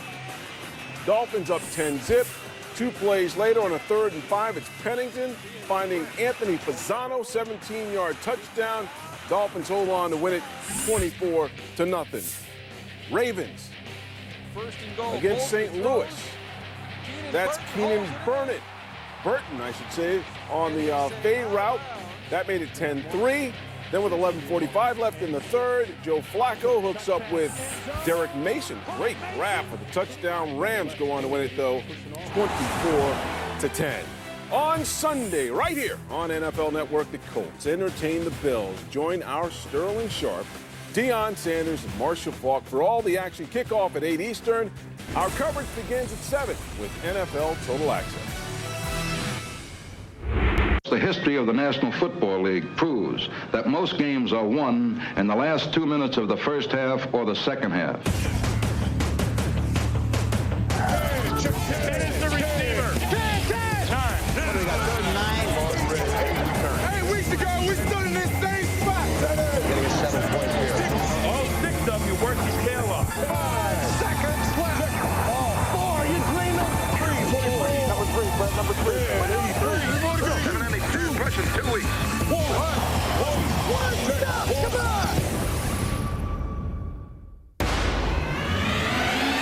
You're going to get a great defensive play here and there, and you're going to get a great performance by a tailback. But the most memorable games in my mind are the ones where the quarterback shine. So there's 2 seconds left. The 49ers will have a chance to throw one. Those are the guys who, in the clutch, seem to perform to perfection. But what does it take to achieve perfection in the clutch? You're either incredibly prepared or incredibly physically talented. It takes the ability to make your teammates believe that they can do the impossible and drive 89 yards in less than 89 seconds. When all hell is breaking loose around you, to be able to know where you are, where everybody else is, and get the job done. Show enough ain't over yet. We got to give us another. How would that do with that quarterback? For a clutch quarterback, the game is never over until the final whistle blows. Here's the measure. It's not Super Bowl championships. It's not total passing yards. It's not touchdown yards. It's this. You have a 2-minute drill. You're down by 4 points. Who do you want taking that snap from the center? The number 10 clutch quarterback of all time, Dan Marino. We were never out of a ball game with Dan as our quarterback, and I always felt that confidence, and our players felt that confidence. Danny had that fire in his eye and his heart each and every time he stepped in the huddle, no matter how much we were down, how difficult the odds looked, that we can get it done. Steps out to the right side, throws into the end zone, and it is caught. It's a touchdown. Give Marino the ball with under 2 minutes to go. Let's see if he can win one that way. When Jimmy Johnson became the coach of the Miami Dolphins is when we had a chance to see Dan Marino's true greatness. When you are asked to win ball games, when a coach is so stubborn and bullheaded that we're going to run the ball, we're going to run the ball. The problem is we're getting our ass kicked in the running game. Then finally, the coach says, you know what, we can't run the ball. Dan, go win the game for us. And he did it repeatedly. 104 left in the game. Here the blitz at him. Dan looks, throws into the end zone, and is caught. It is a touchdown. Nothing safe with Dan Marino on the other sideline. 1994, opening day on 4th and 5 at the end of the game. His team is down. There's only seconds left. Marino looks out to Irving Fryer, and he goes, wink, wink, go long. Marino throws deep downfield. It is caught by Fryer. Touchdown! Touchdown, Dolphins! Marino to Fryer! Oh! Courageous call! Not hold that one play out.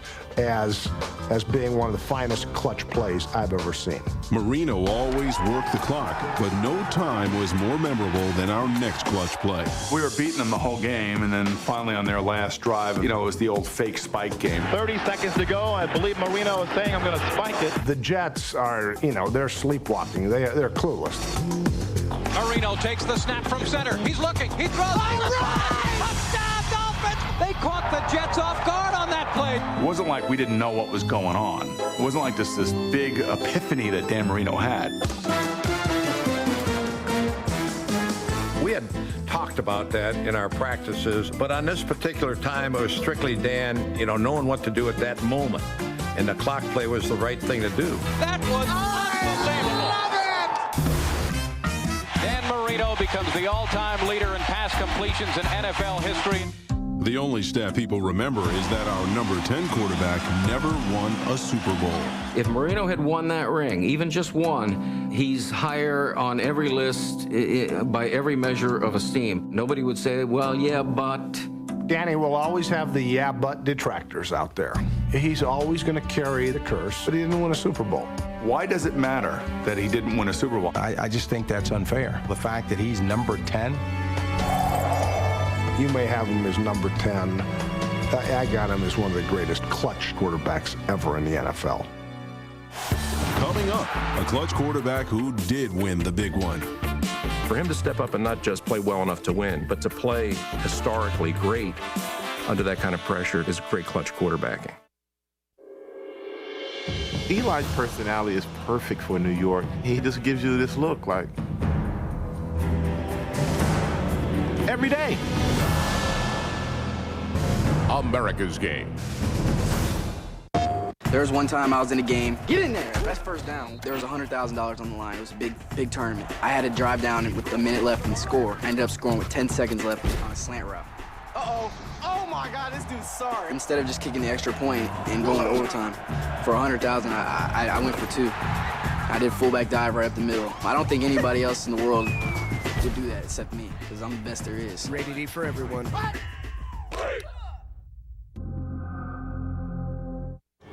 This year, Drew Brees and his New Orleans Saints teammates took me and my buddies out to play in the Louisiana sunshine. He gave me some fishing tips, a couple of football pointers, and treated us to a down-home picnic. We even got to play in a backyard game with Drew. That was fun. That's a good spiral. High fives. I'm Drew Brees, and I'm part of the NFL's movement for an active generation. For great play ideas, visit NFLrush.com. Want to stop back pain that keeps coming back? Only Aleve is so strong it can stop pain all day with 2 pills. That would take 8 Tylenol. Move pain-free. Just move on up. Move on up to Aleve liquid gels. I played. USA Football is the national governing body of youth and amateur football. Let us show you how football develops healthy minds, strong bodies, and the leaders of tomorrow.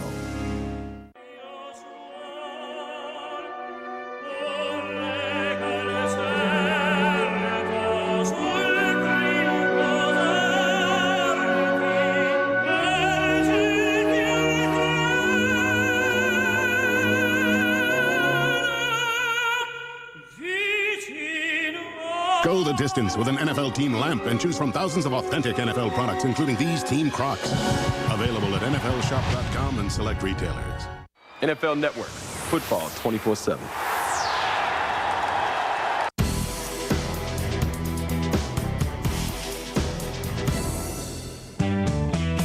Terry Bradshaw was a guy that was never going to get the credit because he had such a great team around him. Nothing's generated more controversy than Bradshaw's omission from our list.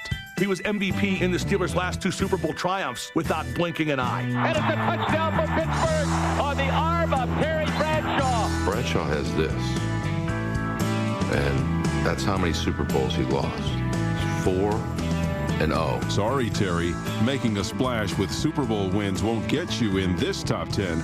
Our criteria is sink or swim in the 2-minute drill. The number 9 clutch quarterback of all time, Steve Young. Here we go. Remember when Steve Young's career ended, he was the #1 rated quarterback in NFL history. The great thing about Steve Young was his ability to perform in the clutch a lot more than people thought he did. To get the winning score is just the stuff of legend. That's guts. Steve Young was so athletic and so difficult to defend because he was multidimensional. Steve, take it yourself! Dives into the goal line. Touchdown, 49ers! His comebacks were more frantic. Let's go, let's go, let's go! He was kind of a crazy man out there. And those wild eyes and screaming at his teammates. Everybody's wandering around. Let's go! He's got lots of room. 35, 30. Stays in bounds. He's to the 20, 15. One man to get by. He's to the 5. Carries him into the end zone. Touchdown, 49ers! The thing I love about Steve Young is his story. Take a look at Aaron Rodgers and the things that he's going to have to deal with coming up. Filling in for Brett Favre. Filling in for Joe Montana. Cuts into the middle. Down to the 15. Gets back up. Then he lost the ball. Joe Montana would be running in the first place. If it's not enough to follow in the legend's footsteps, for Steve Young, for a long time, the knock on him was that he can't win the big one. But in 1994, our number 9 quarterback did win the big one. Won't have to hear any more talk about Steve Young getting to the Super Bowl. That's not the classic end of the game comeback. But I think when you talk about quarterbacks and their place in the game, that kind of put the stamp on Steve Young's comeback. Someone take the monkey off my back, please! San Francisco will have one crack at it. If Young's got a big one left, this is the time. At that point, he had never beaten Brett Favre or the Packers, period. Favre had just put the Packers ahead. He slips. He looks like he's falling down. He keeps his balance. Throws to the end zone. Owens! He caught it! He caught it! He caught it! 49ers win the game, and I think that really did a lot for Steve Young's ability to be considered a clutch performer. I think what it says about Steve Young is he had nowhere else to go with the ball. Seriously, he had to go straight up the middle. He had to throw it to T.O. Total force job, man. He just said, screw it, I'm, gonna force it in. The ball had to be perfect. It was! 1988, 49ers are playing the Vikings. Joe is hurt. Steve's at quarterback. 2 minutes to play in the game. 49ers are down by 4 points, and he takes off on a run that is still the best run by a quarterback I have ever seen in pro football history. Gets away again to the 35, cuts back at the 30, to the 20, the 50, the 10, he died! You'll never see a quarterback make a scramble like that, maybe ever again, because nobody's as crazy as Young. Steve did it more with like blood and guts. He was a tough guy. The Detroit game is exactly what I'm talking about with his physical toughness. Steve Young is hurt. Oh my, is he ever. Again, I don't know if he can get up from this one. And there is a very memorable image of him crawling off the field. I thought he was gonna die. Seriously, Steve Young's gonna die in the Silver Dome right here, and we're gonna have to just carry on with the game. And what does he do? He comes running back into the huddle. You could see the teammates get lifted up by his toughness, and he led them to a comeback win in the fourth quarter. Here's the ball game. Young under pressure. Gets it away. Ball is caught into the end zone. Touchdown, Singleton. The number 8 clutch quarterback of all time, Bart Starr. How cool would that be to have on your resume? I was the MVP of Super Bowl I and II. That's like basically saying I landed on the moon. The 60s will be described as a decade in which the Packers were the number one team, and Bart Starr was proudly the number 1 Packer.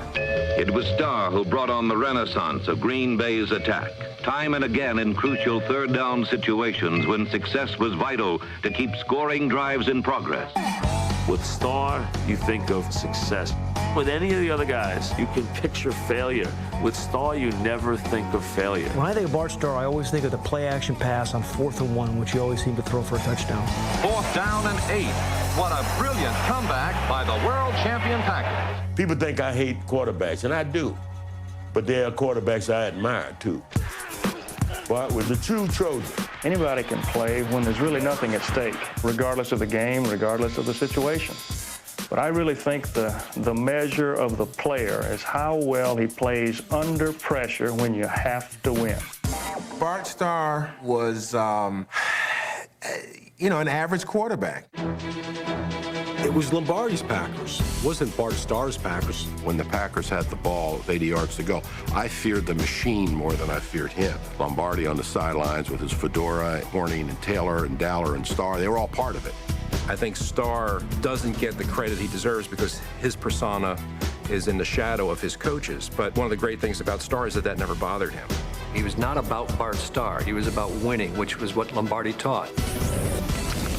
You're talking about clutch situations, the ice ball. In the 1967 NFL Championship, Starr snuck through in the clutch. When you talk about comeback quarterbacks, they've got to have an awareness beyond the X's and O's. 16 seconds remaining. They are still inches away from that goal line. Vince couldn't possibly know what the footing was like right there, but Bart would. When Bart came to the sideline and said, I can take it in, Lombardi put his faith in him, and he delivered. Starr begins the count. Takes the snap. He has the quarterback sneak, and he's into the touchdown. It was definitely a clutch play, but again, it was the Packers. More than anything, I think Starr was terrific, but I always felt it was part of that whole, it was Lombardi's Packers. I have a really hard time viewing a quarterback sneak as a quote-unquote clutch play in NFL history. When you think about all the clutch plays he made to get them to the 1-yard line, and then the intelligence and the courage to go over to the sidelines and tell Vince Lombardi, no, Vince, we're not running that play. Let's run this play. With 16 seconds to go and no timeouts left, 20 degrees below zero, to me, I don't think you can define clutch any better than that. Coming up, find out which quarterback scored in the clutch on and off the field. Football players are no different than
NFL.com, presented by Herb Jones.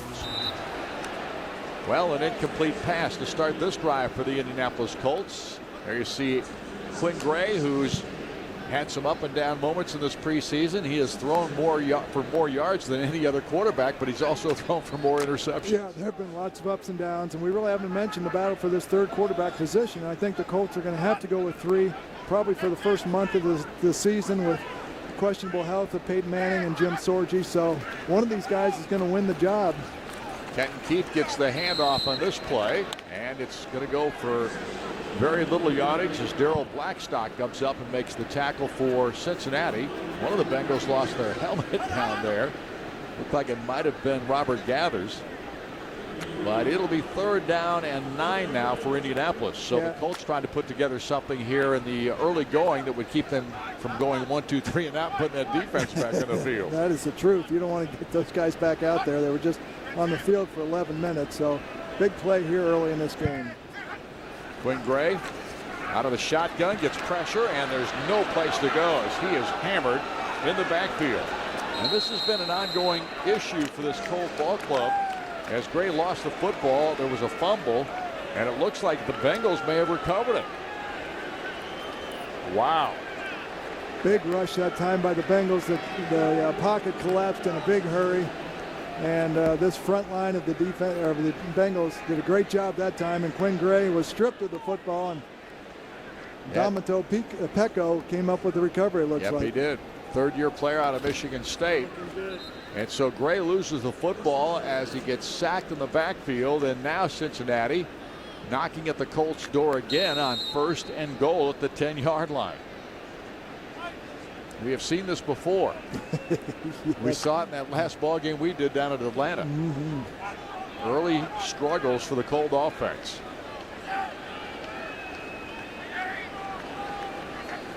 Fitzpatrick hands the ball off. And Chris Perry tries the middle. Not much there. Actually, that was Kenny Watson who carried the ball that time. Watson, one of those guys that's really trying to win that running back spot. He was the dominant runner last year for Cincinnati. Yeah, Bengals have a nice stable of running backs, and as I mentioned earlier, it looks like Rudy Johnson may be the odd man out, as Kenny Perry and Kenny Watson, or Chris Perry and Kenny Watson are both outstanding backs. I don't think Kenny Perry would do it. I think he likes to swing the golf club too much. Yeah, that's right. He's trying to get on that Ryder Cup team. That's what he's worried about. Yeah. Joe Bradley is in on that tackle for Indianapolis as the Colts try to prevent Cincinnati from getting into the end zone after recovering that fumble deep in Colt territory. The ball now at the 9. It'll be 3rd down and goal now for Cincinnati. Kenny Watson still in there, but I think the clock's going to run out, and the first quarter will come to an end here at Lucas Oil Stadium. And the Colts find themselves trailing 7-0 and trying to prevent more scoring from Cincinnati as play resumes in the second period right after these messages. Like the ad says, there's Harvard FLORES throughout. Nice. Hey, you want a Bud Light? Sure. Thanks. Thank you. By splitting the rent, there's more money for Bud Light. Great. Ready to see your room? Yeah. Hey, roomies, say hi to Brian. Hi, Brian! The thing is, make yourself at home. Endless refreshment from start to finish. Bud Light keeps it coming. That chili is not sitting well. Great game, Gita. People like to talk about the game. They talk about this play and that play. Great game. Great game. And watch highlights in slow-mo, fast-mo, and every kind of mo there is. That's cool. But for me, the next game begins when the last one ends. G2 from Gatorade. You're always an athlete. Hydrate like one. G2, the low-calorie hydrator. I can't believe I'm beating Billie Jean King. You're not beating me. In fact, you haven't even got a serve in. Okay. You might want to take a gander at the scoreboard. Whoa. What's with the Geico sign, Billie Jean? They're sponsoring all this.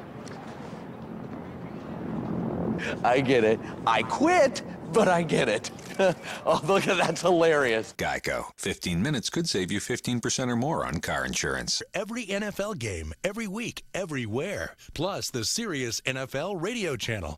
Sirius Satellite Radio, the best radio on radio. Hoffmeister Jewelers and the Indianapolis Colts are asking fans to email their most memorable Colts moment to make it personal at colts.nfl.net. If your moment is selected, it will be featured in the Scout magazine. Plus, you'll receive a gift from Hoffmeister Personal Jewelers.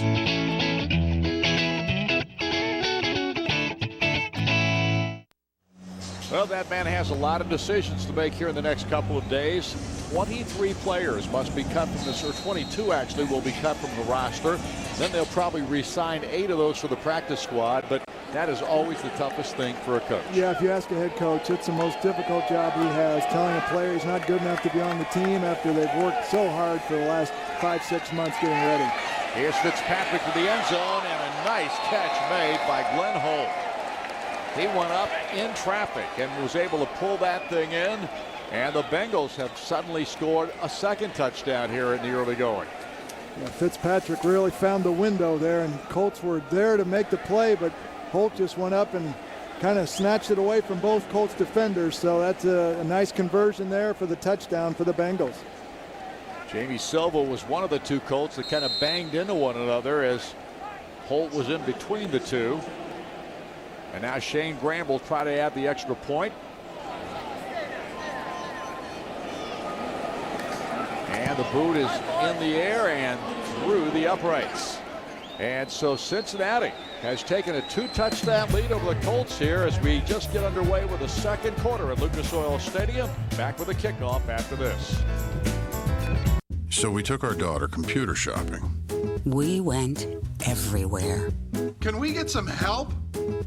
What an awful day. Awful. Let's try that again. So we went to Best Buy. We have all the best brands, so we'll find the right one for you. They made it really easy. So we had a lot more free time. What a wonderful day. Wonderful. Compare all the best brands all in one place. Best Buy. You happier. The generation that swore it would never get old, didn't. Welcome to the summer of life. And now there's an official hair treatment of the summer of your life. New Touch of Gray from Just for Men. Lets you keep a little gray. Works gradually. Just comb in, rinse. Party on. Our contribution, your first box of Touch of Gray, free. Keep a little gray with New Touch of Gray. Kick off the 2008 season with a party live from New York City on Thursday, September 4th. Don't miss the NFL kickoff starring Usher, Keith Urban, and more.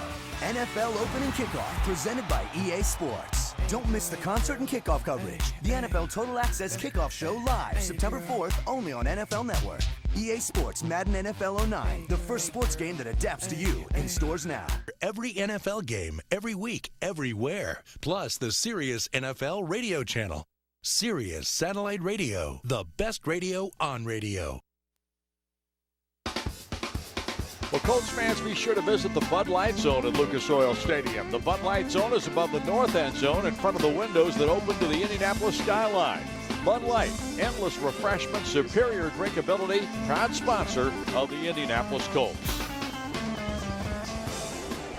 Shane Graham will kick off here after the score by Cincinnati. There you see it, the Dodge scoring drive. 1 minute and 8 seconds after that long drive that ripped off 11+ minutes the first time. They just take 1:08 to go after a fumble by Quinn Gray. Allows Cincinnati great field position as Courtney Roby returns this one. He had a great return the first time and another decent return this time as he takes it to the outside, picks up several extra yards. Jonathan Joseph came up, one of the guys that played here in this Colt organization for a short time earlier in his career. And we're going to take a timeout here as the Colts will come back with their third possession and hopefully their first score of the ball game. I think number one, the formula is making sure that everybody is clear and you're concise in what the goals are. Keep your head down, keep working at it, and good things will happen. But you're not going to take shortcuts. A winner is someone who's never denied, and he knows that he may come up short, on that day, but the next day is going to be a better day and he's going to come out on top. There's better time around the corner, and that's what you work towards, day in and day out.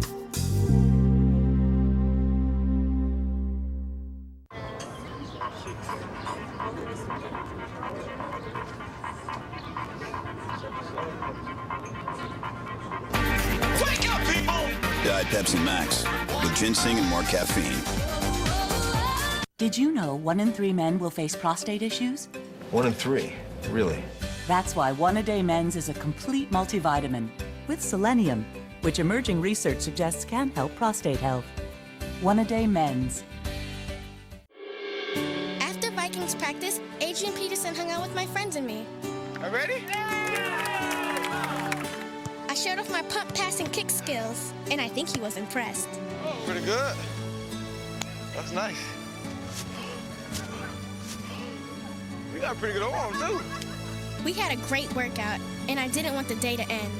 I'm Adrian Peterson, and I'm part of the NFL movement for an active generation. For great play ideas, visit NFLrush.com. Well, the fans enjoying the game tonight here at beautiful Lucas Oil Stadium. This place is absolutely fabulous. There's just no doubt about it.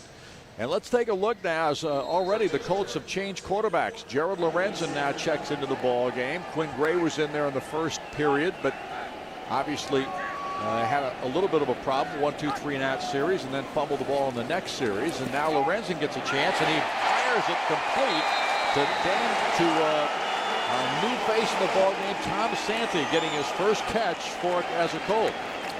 Well, an excellent throw in that time. I think Tony Dungy just looking for a spark and inserted Jared Lorenzen in here pretty quickly in this ball game. So a good throw and catch, very decisive throw. That's what you want to see, and I think Lorenzen really knew where he was going with the football, and that time just threw a strike. So Santee gets his first catch as a Colt, drafted in the 6th round out of Virginia. And the rookie has been baptized. As they give the ball to Kenton Keith, he tries to find some running room on the left side and goes down behind the line of scrimmage for a 2-yard loss. There was simply nothing there for him to find running room in.